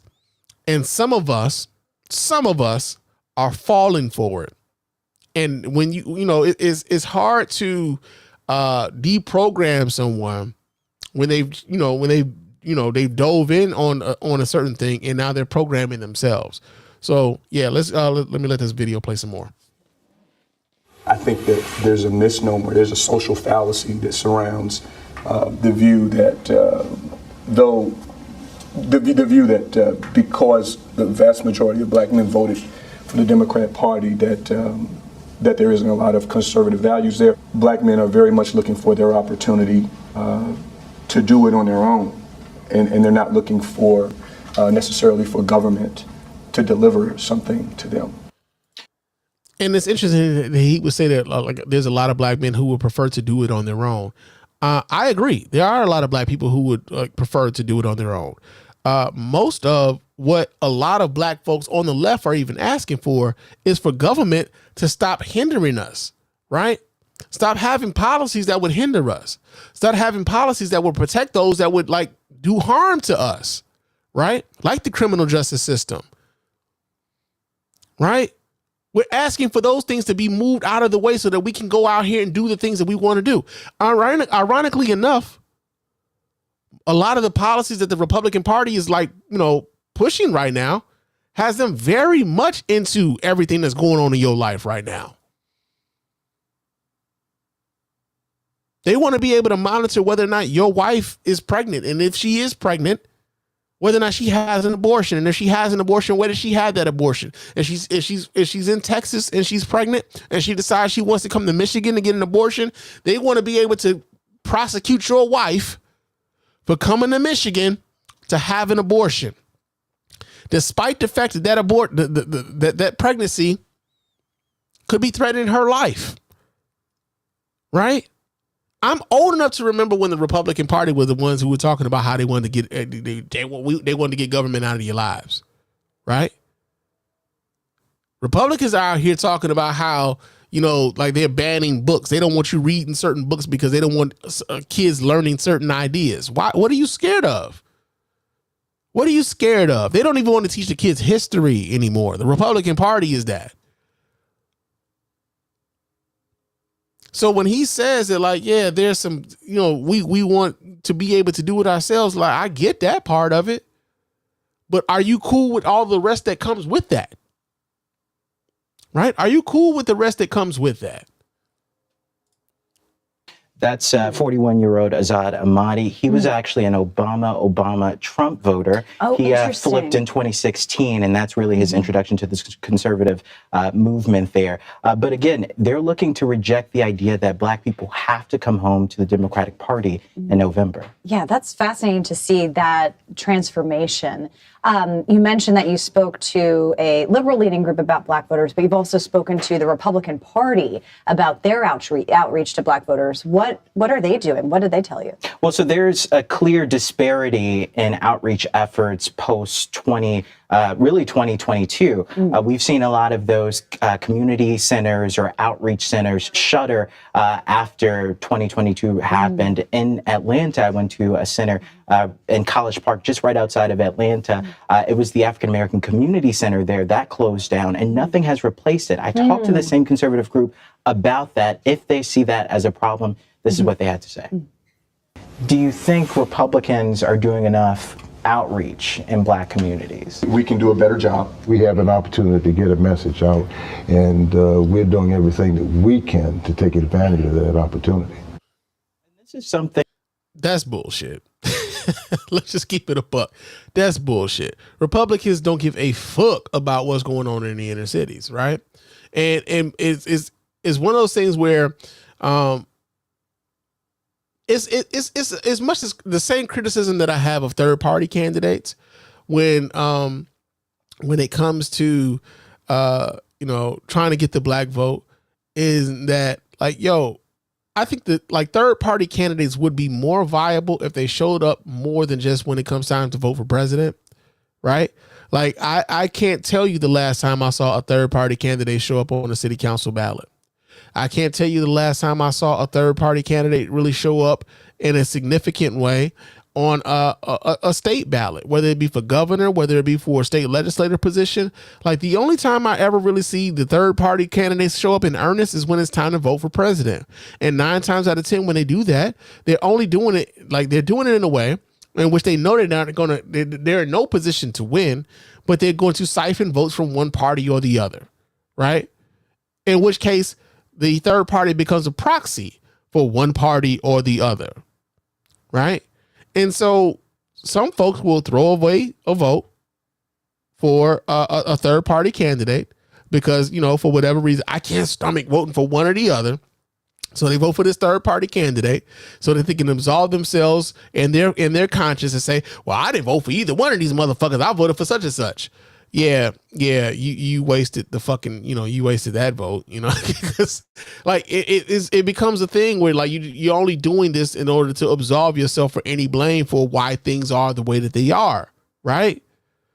But in this particular instance, when it comes to anything inner city regarding Black folks and Republicans don't give a fuck about what's going on in the cities, because most of the time they're not winning in the cities. They don't give a fuck what's happening there because they're not winning in the cities, and they're not even pursuing those votes in a meaningful way and addressing the concerns of the people of that community in a meaningful way. And I tell people this all the time, man. When it comes to the Republican Party and Black folks, man, there's a lot of Black folks who will vote conservative. They would vote Republican if it wasn't for the racism that was in the Republican Party. They just would, man. There's a lot of conservative Black folks. And they would vote Republican if the Republican Party wasn't so fucking racist. But they don't want to give up the racism. And because they don't want to give up the racism, the Democrats typically get a lot of those votes. Because at least when folks vote for Democratic candidates, I mean, shit, you might not get everything you want to address, but at least you got a motherfucker that's listening. You got a motherfucker that's listening. He might not give you everything, but at least you got somebody listening. This is part of the reason why I've had to like kind of temper some of the shit that I've had to say about like some of the pro-Palestinian demonstrations, man. Because you come down hard on the Democratic candidate because you know that at least with them, they gonna listen. And you might get some demands met. The Republicans on that issue, They not listening to they not listening to a motherfucking thing you saying. They don't give a fuck how you feel about that. It's pro-Israeli government all day over there, despite the fact that the Israeli government may be over there committing war crimes, using American-made munitions over there while they're doing it, right? So yeah, man, we got that going on. Let's see, we got some comments here in the chat. Let's see. Aaron writes in to say, he says, man, seeing Kwame sell out hurt to see. I remember feeling so much pride as a kid when he got elected. So, yo, check this out, man. When I moved back to Detroit, man, Kwame was mayor when I moved back to Detroit. I did vote for him in this, his run for re-election when he was, I believe it was, he was running against Freeman Hendricks. And to see what became of that mayoral, tenure, I felt, and I think I made a YouTube video about this years ago. I mean, like that was just a waste of fucking political talent. Like he completely wasted all of the tools that he was given, man. Kwame Kilpatrick should be one of those folks who we look at and be like, yo, man, at some point that man could possibly be president now or somewhere down the line, right? That like we should be looking at Senator Kilpatrick at this point. But because of, some character flaws and because of some of the bullshit that he, involved himself in, like, yo, he was a complete waste of fucking political talent. And now we get him and this iteration of him, sucking up to Donald Trump because, again, I get, being grateful that the man got you out of prison. But like, that doesn't mean that you should be beholden to him forever politically. And that's the thing that I think is the saddest part about it, is that it's looking as though, Kwame Kilpatrick is treating this as though like, yo, man, he let me out of prison. I need to, I'm gonna have to ride this Trump train. You ain't got to do that, man. You ain't got to do that. I mean, shit, he let you out of prison. You out now, nigga. You can do whatever the fuck you want to do. You can do whatever the fuck you want to do. But yeah, man, like just listening and like listening to these dudes, man, talk about why they're Republicans in this particular climate at this particular time is just sad, man. It's just fucking sad. But yeah, man, we got that going on. Let's see. We got another story here. And I saw this. I saw this last night, and I like it was something that made me like it just kind of made me think about what we could probably be looking forward to in 2024, especially when it comes to this current election that's upcoming, right? And let me pull that down. But I saw this story. Let me pull this story up so you guys can watch right along with me.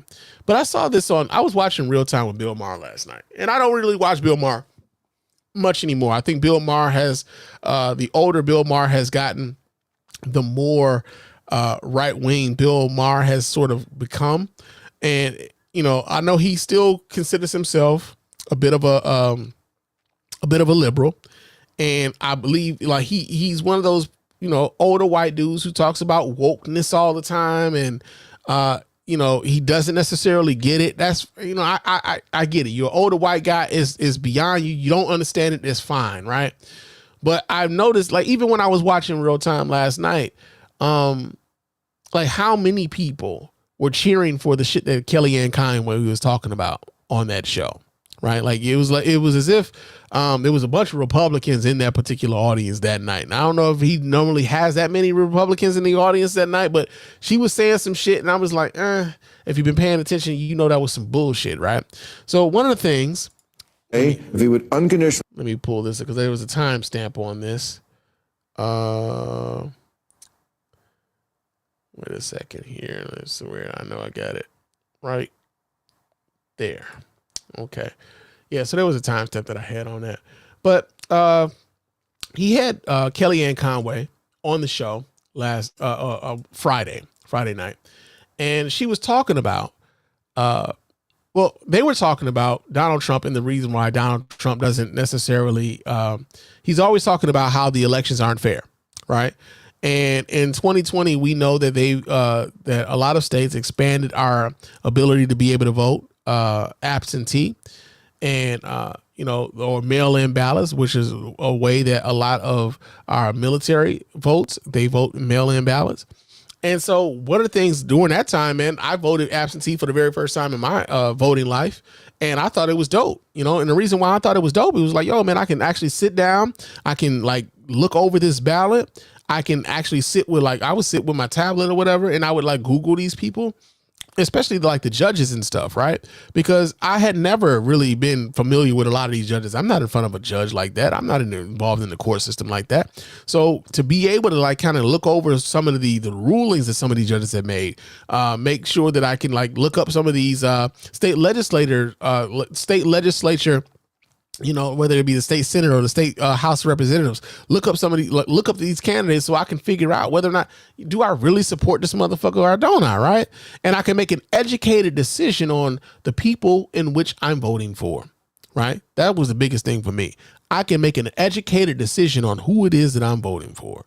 And to hear Republicans talk about how absentee balloting was crooked, it was ballot harvesting and all these other things. It was one of those things that confirmed it for me that they know that they represent a minority in the voting populace. Also, we knew that off top when Donald Trump won in 2016, he lost the popular vote by 3 million. In 2020, he lost the popular vote by 7 million. Like the vast majority of the people who are voting for president don't necessarily fuck with Trump like that. He was able to get president just because of the way the system is set up in 2016. But like most people don't fuck with Trump, right? To be honest, most people don't really fuck with Republicans like that, to be honest. And this is why they don't necessarily want more people having access to the ballot. I've been saying this for a long time here on this show and on the Spann Report prior to this show, right? But one of the things that I heard Kellyanne say some shit on this show last night. I'm like, that's bullshit. We're going to point it out here. She's talking about how the Red Mirage. And for those of you who might not necessarily be familiar with what the Red Mirage is, the Red Mirage is on election night. When the voting tabulations are being made and they're saying, well, this candidate is leading right now in this state, and at this particular moment, this candidate has 30% of the vote, and we're still waiting for the tabulation. We're still waiting for votes to come in, right? And so a lot of Republicans, because they voted on the same day, they did the same day balloting, and those votes were being counted that day. They thought that, okay, we're in the lead, right? We're in the lead. So there's no way that Democratic candidate can catch up because we got this massive lead right now, right? Only to find out the next day that their candidate lost because the absentee ballots were finally counted, right? But I'm gonna let y'all hear what Kellyanne Conway has to say about it, and I'm gonna finish up what I got to say about it. So check this out. In 2024, but I think his point is important in this way. For some reason, early voting is no longer 6:30 a.m. on November 5th. It goes on for 45 days in some states ahead of time. They count the ballots afterwards. As somebody who has never said election fraud, stolen election, all of that from 2020, I will say that it's important that we have states that count the early votes early and then add together the votes that were cast on election day and give us results that night. This shouldn't be difficult in the world's greatest democracy. And now notice the amount of applause that she got for that, right? What she doesn't tell anybody is that the reason why those early votes aren't counted early is because a lot of the Republican legislatures in a lot of these states don't allow for those early votes to be counted early. They don't allow for it to happen, right? They don't want to, because again, if they allow for the early votes to be counted early, then they don't get that Red Mirage. And then they don't have those folks who are believing that they were winning at the end of the night before they went to bed. They can't sell this lie. They cannot sell that lie that the voting tabulations were being, or that the election is being stolen from them. This is how they sell the lie. They've been priming these motherfuckers up for the better part of the last 4 to 6, I want to say almost 8 years now. So when you vote absentee or when you vote by mail and they don't count your vote early, they have to vote. They have to count your votes on the same night that they're counting this, the same day ballots. And now you've got all these folks who are believing it, like, yo, my candidate is up. And then they wake up the next morning and they candidate and lost. They thinking somebody done stole some shit from them. I'm like, no, motherfucker, they just counted the rest of the votes. They just counted the rest of the votes. And so I just want to make sure that we're clear that, like, part of the reason why they don't want you, or they don't want these legislatures to count those votes early, is because Republicans can't sell the idea that the election is being stolen from them. And if you look at a lot of the Republican-led legislatures, right? Because there's a lot of them in around the country. If you look at your state, if you have a Republican-led legislature, guarantee you that those legislatures are blocking early counting of early votes. I guarantee it. I guarantee it, man. They do not want those votes to be counted because they cannot sell the idea that the elections are rigged. Kellyanne Conway knows it, and anybody who's paying attention to that shit knows it, right? Got that going on. Let's see what else we got going on here. Let's do this here. So in Baton Rouge, man, in Baton Rouge, there are white residents who seek to secede from the city, man, like the whole fucking city. I'll be a monkey's bare-assed uncle. Yeah, man. So we get this story here. Let me close that down.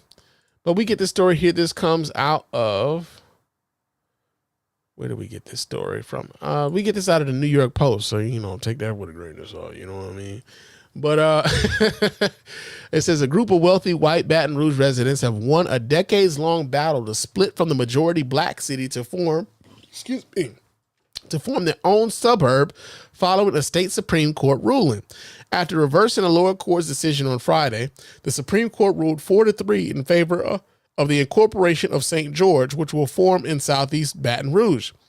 This is the culmination of citizens exercising their constitutional rights. We voted and we won, Andrew Morrell, one of the leaders of the St. George campaign, said in a statement following the victory.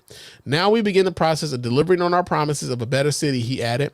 We welcome both our friends and foes to the table to create St. George.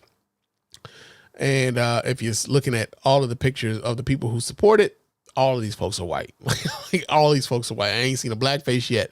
It says, much like the case with Central, the last incorporated city to be born in East Baton Rouge Parish, the St. George initiative began with hopes of residents starting a new school district before ultimately deciding to create their own city. Although the St. George supporters failed to garner enough votes in 2015, 4 years later, the initiative won the election before it was stalled by a lengthy court battle. Sharon Weston Broom, the mayor-president leading the combined Baton Rouge and East Baton Rouge Parish governments, had sued the St. George organizers, arguing that the split would siphon more than $48 million in annual tax revenue from the local government. The opposition also argued that St. George would not have the proper budget to operate on its own. Despite her long-standing position, Broom conceded that the battle on Friday following the Supreme Court's ruling. The NAACP, however, maintained its fears that the formation of St. George will negatively impact Baton Rouge's majority black community. And so one of the things that I believe that a lot of I believe one of the biggest things as to why they did not want these residents to be able to secede from the city was, of course, you got the tax revenue that the city is no longer going to be able to receive. And the, how do you feel that hole, right? How do you feel that revenue hole and still, operate as a city? I mean, yeah, there's a section of the city that's gone, but that doesn't mean that section of the city, doesn't impact what's happening in the rest of the city, especially when it comes to the monies and how that money is being distributed around, city services and what have you. The other part about that is, like, we talk about, the school district and how much money the school district is actually able to spend on the kids, right? So now you've got this big hole in the school district budget because you don't have the same level of property taxes that are coming in to pay for the schools in your city. And we've seen that in many municipalities across the country where, as the tax base gets smaller, the school district becomes less reliable for them to educate those kids properly because they don't have the funding in which to do so. And so that becomes an issue going forward. But one of the things that I thought about this, is that it's not lost on me. And they talked about this being a white and a black thing, where it was a majority white, contingent of folks who were trying to get away from Baton Rouge, the Baton Rouge proper, the city. It kind of reminded me of something that happened here. I want to say about 30 years ago. It happened somewhere. They weren't exactly a part of the city of Detroit. They were a suburb of Detroit, but they did not want to be associated. They didn't want any association with the city of Detroit whatsoever. And I believe, I had this story because it was I remember some shit like that happening here, right? It happened here. And I was able to find the story on YouTube. Let me see if I can pull this up for you guys, man. But this is actually it's not something that is brand new. This sort of shit happens, unfortunately, quite often. And so let me pull this up. But I remember when this shit happened here in the Detroit area back in this goes back to 1987. This news story here is from April 30th, 1987.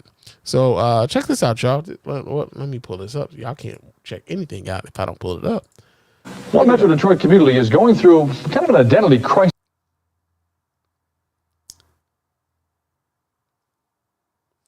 Well, all right. Now come on now.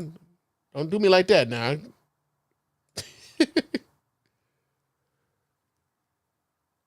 Maybe if I refresh it. Let's see if I refresh it and let's see if One Metro Detroit community is going through kind of an identity crisis. Some folks in the city of East Detroit want to change their city's name. Now, they played the name game once before, but without success. Sherry Margolis, though, reports this time around, they think they got it. What's in a name, anyway? Well, for some residents of East Detroit, everything. That's why they want to make a change, a name change, to East Point. We're searching for a name that gives us our own identity. We want a better future for the city, and we want to get rid of the Detroit image from our city.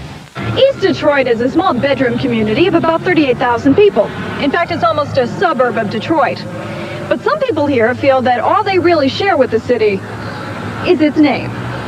We're not a crime capital, and so we want to change the image of our city and change its identity so we'll no longer be confused with the Detroit image. Larosky says that property values in East Detroit have risen slower than any other community in Macomb County. He blames it on that image problem associated with the city's name. And he seems to have a lot of support. I'm very much in favor of it. Why? Well, because Detroit has such a bad name that I just want our city, it's a separate city. I know there's a lot of confusion, and I think some of the people don't approve of it, but I think it'd be a great idea. I like East Point. I think that sounds good. Well, we're too close to Detroit, and the name is kind of connecting. I think it should be changed. Larosky says that a name change would only cost the city between $10,000 and $15,000. He's trying to get about 1,100 signatures on petitions to put the proposal on the November ballot. If it passes, East Detroit will get its name change, and residents will get the point. In East Detroit, for now, Sherry Margolis, Channel 2 Eyewitness News. Get the point. I get the. Yeah, man. And if you notice, man, there's that subtle fucking thinly veiled racism right there, man.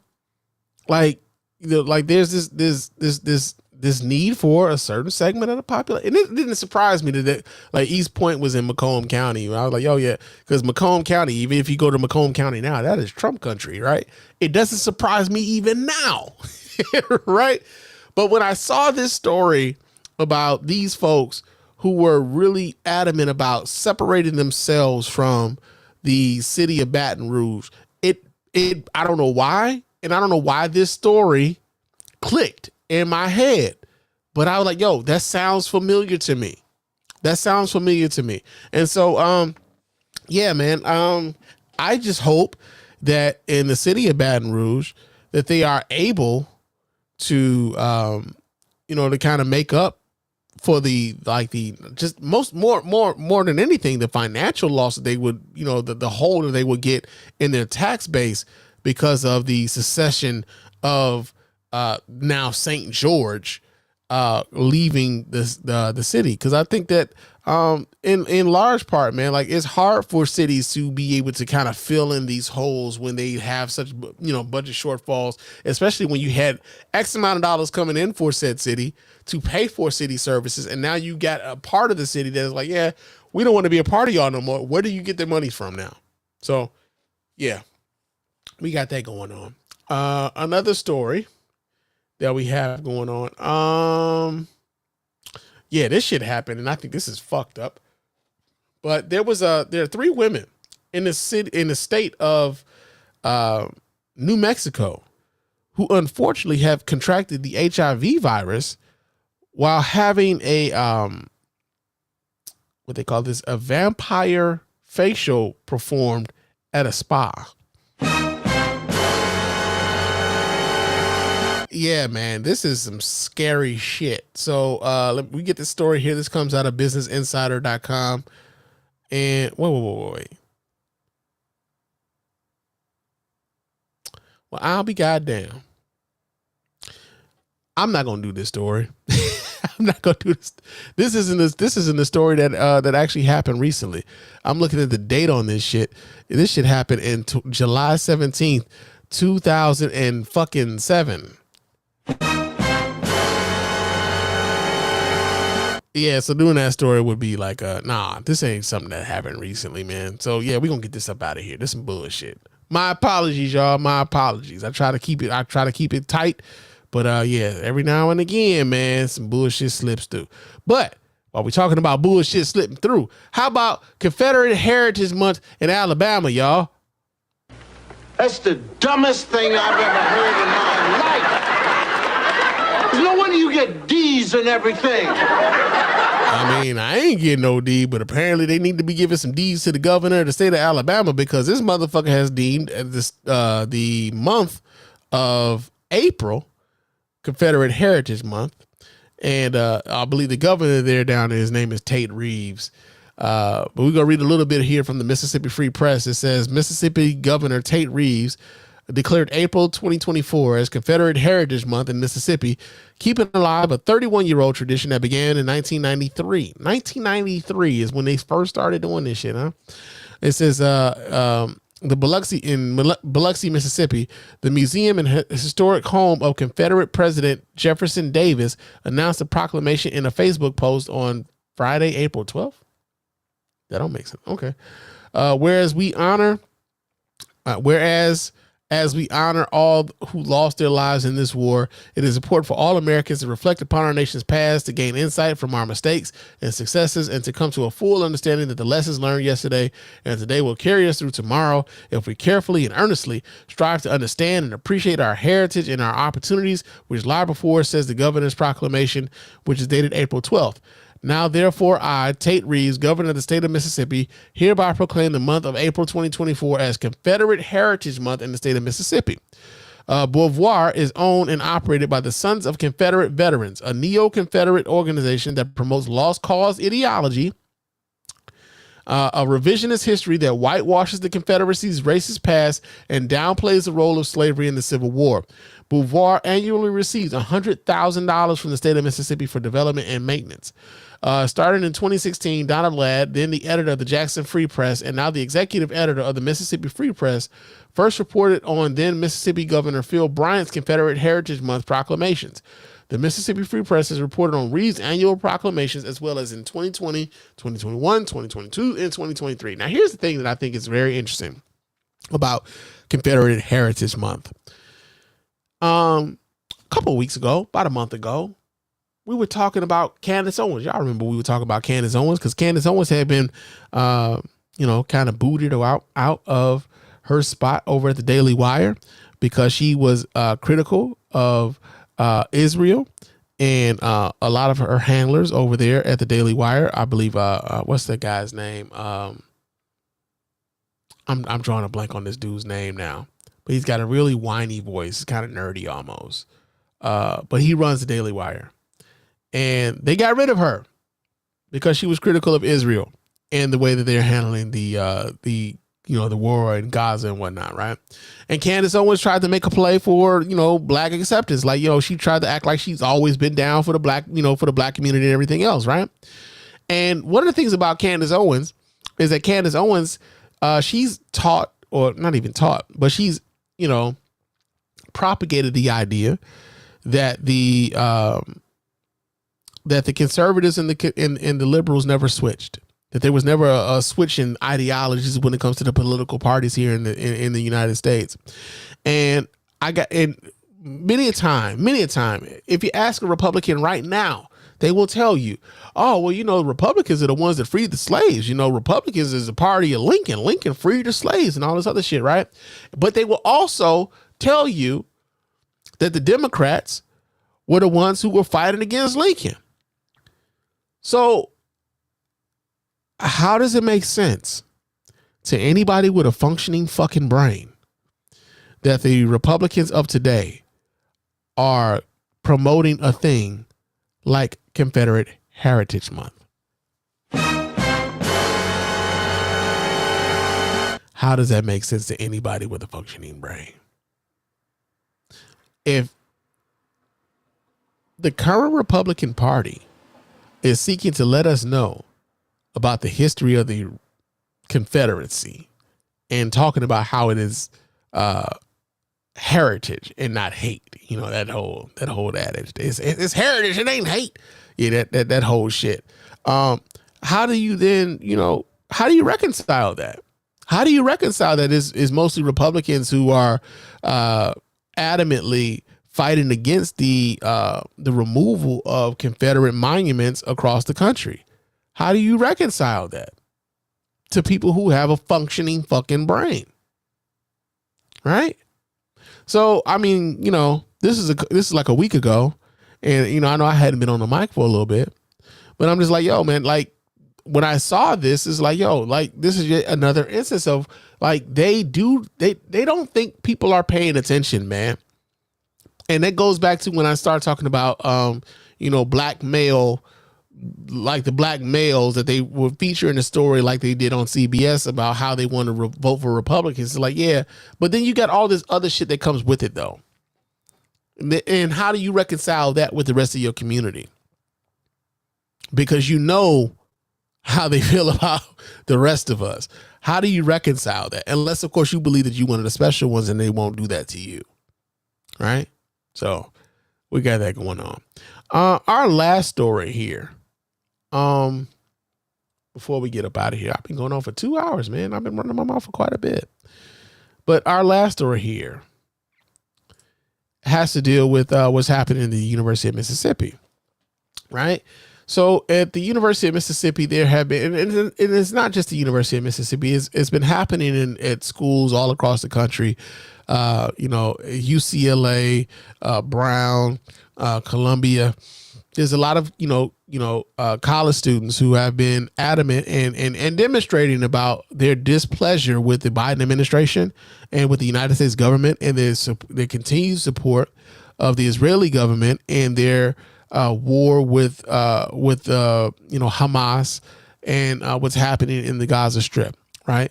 And I remember when this first kind of happened, I was a bit flippant.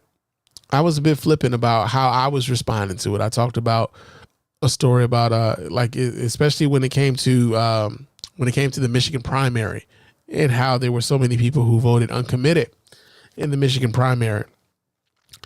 And I was a bit flippant in how I responded to that. One thing I will say is that I have never really protested. I've never really been one to put my body on the line for any of those things that a lot of these kids have been willing to put their bodies on the line for. And for that, I admire their passion in that way. Even as a college student, when I was in college, like there wasn't really anything that was happening when I was in college that would move. I don't think it would move us in that way. There was nothing really happening, like except for like maybe like 9/11. 9/11 happened when I was in college, but it was like at that particular time, like the war in Iraq hadn't happened yet, and you know, so we weren't protesting against the war in Iraq. By the time that came out, I was out of college by that point. But like I'm looking at how passionate these kids are about what's happening to the people of Palestine, and I can't do anything but tip my hat to the level of passion and the level of self-sacrifice that they're making to jeopardize their education, to jeopardize their reputations in some circles. I have the utmost respect for the way in which these kids are putting their beliefs on the line in a way in which I've never had to, and so they have my utmost respect.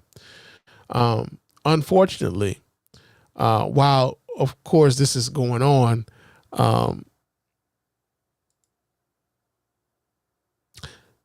in Mississippi did what Mississippi does. And there was one particular sister in particular who was confronted by counter protesters who used this as an opportunity to show just how much Mississippi hasn't changed, right? From the time of when my grandmother and my great grandmother moved away from that godforsaken place, right? So, yeah, there were counter protesters. And here's the thing, right? When it comes to Israel, and when it comes to this particular topic in particular, because I've talked about this topic previously, and I still believe the same thing that I believed before. What happened on October 7th was wrong. It was wrong for Hamas to do what they did. And Israel also has a right to defend themselves. But also, there has been a disproportionate amount of force being meted out on Palestinians who had absolutely nothing to do with what happened on October 7th.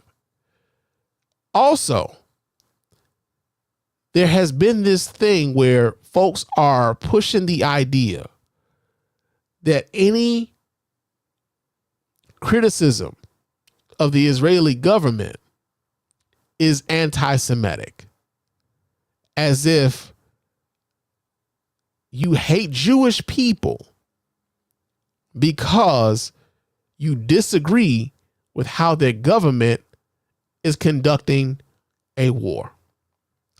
That's bullshit. That is complete and utter bullshit. You can hate what happened on October 7th.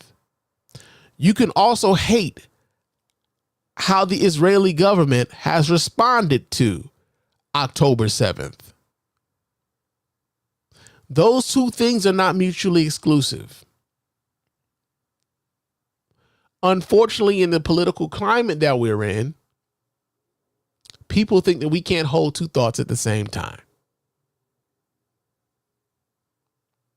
So it's not lost on me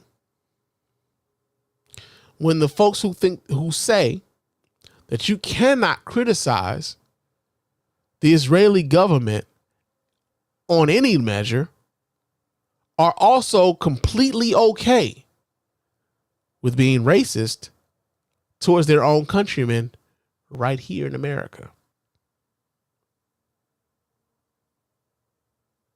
It's not lost on me. So I'm going to pull this video up so you guys can see what happened to this sister, as she was a pro-Palestinian, sympathizer on the University of Mississippi's campus, and what some frat dudes, some white boys in Mississippi, how they responded to her while counter protesting in Mississippi. Let me pull this video up so you guys can watch right along with me. And we get the story here. This comes out of The Independent. But check this out, y'all. Wait, I'm gonna maximize this, and we're gonna turn the sound on to this. Let me turn this damn back.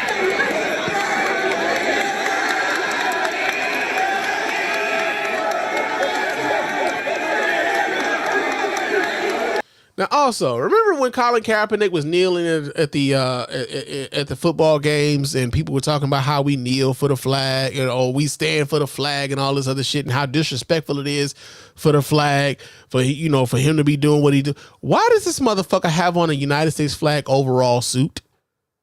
How much respect does he really have? That's against the flag too, you stupid motherfucker, you. That's also against the flag. But like, yo, they really be talking that shit. They don't really mean that shit, man.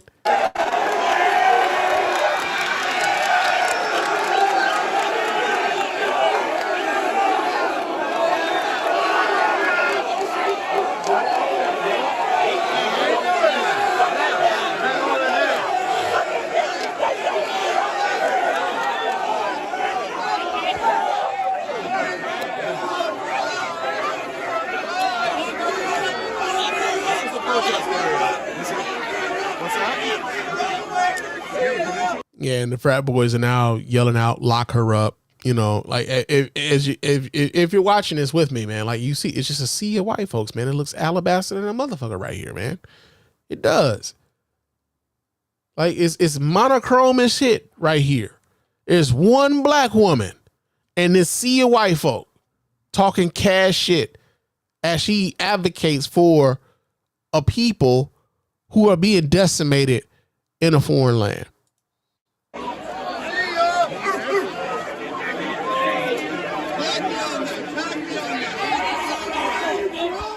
All right, that was one video. There's another one. Let me see if I can pull that one. But that was one video on this particular article. There was another video, I believe, that showed.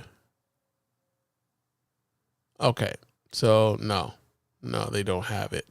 But yeah, man, there was another young man in a blue shirt. They didn't show him. Oh, there he is, right there. I'll be goddamn. So let me pause that, because I'm gonna pull this up so y'all can watch this too. Let's do this here. Wait, let me pull this up so y'all can watch this too. Hold on just a second here. Wrong tab, Spann. All right, here we go. And yeah. So let me maximize that. Let's see what this goofy motherfucker is doing. Here we go.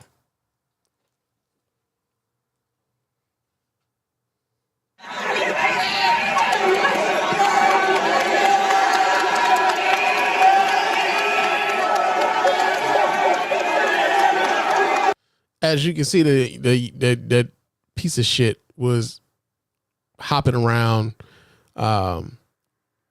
making chimp-like noises towards his sister, man. Now, the other part about this is that you got a lot of folks who would say, man, these are young people, man. You don't want to ruin their lives, man. They don't understand what they're doing. Like, yeah, that's bullshit too. That's bullshit too. He knew, like, especially in these times, right? Especially in these times where we know that the things that we're doing are being recorded at all times, especially in public, man. Everybody's got their fucking phone out. Even on this video, you can see people that have their phones out. So he knows that he's under scrutiny even when he's doing this. He does not fucking care. He does not care. And because he does not care, we should show him why he should really care about what it is that he's doing. So I do hope that all of the people who are antagonizing this sister are identified. In much the same way that there were so many people in the Unite the Right rally who were identified and you know, kind of, you know, their lives made difficult because of the actions that they chose to take on this particular issue. Right? But it's not lost on me. It is not lost on me that the people who claim to be the least anti-Semitic would use that as a cover for them to be racist towards anybody else. Right? Because we also know that those people who would do this to this sister also don't really care about Jewish people that much either. We've seen what happened not only in the, you know, the Charleston 9 who were killed, but we also saw what happened at the Tree of Life synagogue in Pittsburgh. They don't care about these people. And so I think it's you know, I just think it's we need to be more aware of what that is, man, and how that's being how that's going down, man. Real talk. But yo, man, I've been running my mouth for quite a bit. I've been running my mouth for quite a bit, man. And it's time for me to get on up out of here. But of course, before I get up out of here, I gotta let you guys know how to get in touch with us over here at the Mr. Spann Official Podcast and let your voice be heard. You can go ahead and hit us up at our hotline at area code 313-288-0485. That's area code 313-288-0485. Leave us those voicemail messages. Of course, those messages will get played here and responded to here live on the show. You can also email us here at feedback@thespannreport.com. That's feedback@thespannreport.com. Go ahead, leave us those emails, and of course, those emails will get right here and reply to here live as well. Before I get out of here, I've been looking at the YouTube, man. Kendrick ain't dropped another track. So I've been looking. He ain't dropped another track. But yeah, man. Next time I talk to y'all, I'm sure he will at that time, right? Follow me on social media, man. My name on all those platforms is Mr._Spann. So follow me on Threads, Instagram, Twitter. Follow me there. Chop it up with your man Spann throughout the week. Also, man, leave me a 5-star review on iTunes and or Stitcher Radio. Not Stitcher Radio. Stitcher Radio is no longer here. Spotify. Leave us a 5-star review on Spotify and iTunes, man. Leave us those 5-star reviews. Those 5-star reviews are the ones that get right here live on the show. We really appreciate everybody who does that. Doesn't cost you a dime, just a couple minutes of your time to let everybody know why you're rocking with us over here at the Mr. Spann Official Podcast and the Spann Report Podcast Network in its entirety, right? Also, if you're watching us on YouTube, leave us a comment on YouTube. Leave us a thumbs up on YouTube, man. We really appreciate those of you who do that. Those comments that get read here on the show and those thumbs up is highly appreciated. We really do hope that you guys would do that. Also, go to our website, www.thespannreport.com. You can go there and cop yourself some merch, man. Get yourself a t-shirt, get yourself a coffee mug, get yourself a hoodie, man. We got some stuff over there. It looks nice, and we really appreciate everybody who does that because this show ain't free, man. I mean, it's free for y'all to watch right now, but it's free for y'all to watch because, we pay money in order for us to do this, and your patronage in that way help us to continue to do this, man. Real talk. But yo, man, it is time for me to get on up out of here. I will talk to you guys again. It's really, real soon. Like I anticipate me being able to do this again this weekend. Right? I anticipate that. I anticipate it. But I will talk to you guys again soon. But until next time, fam. Peace.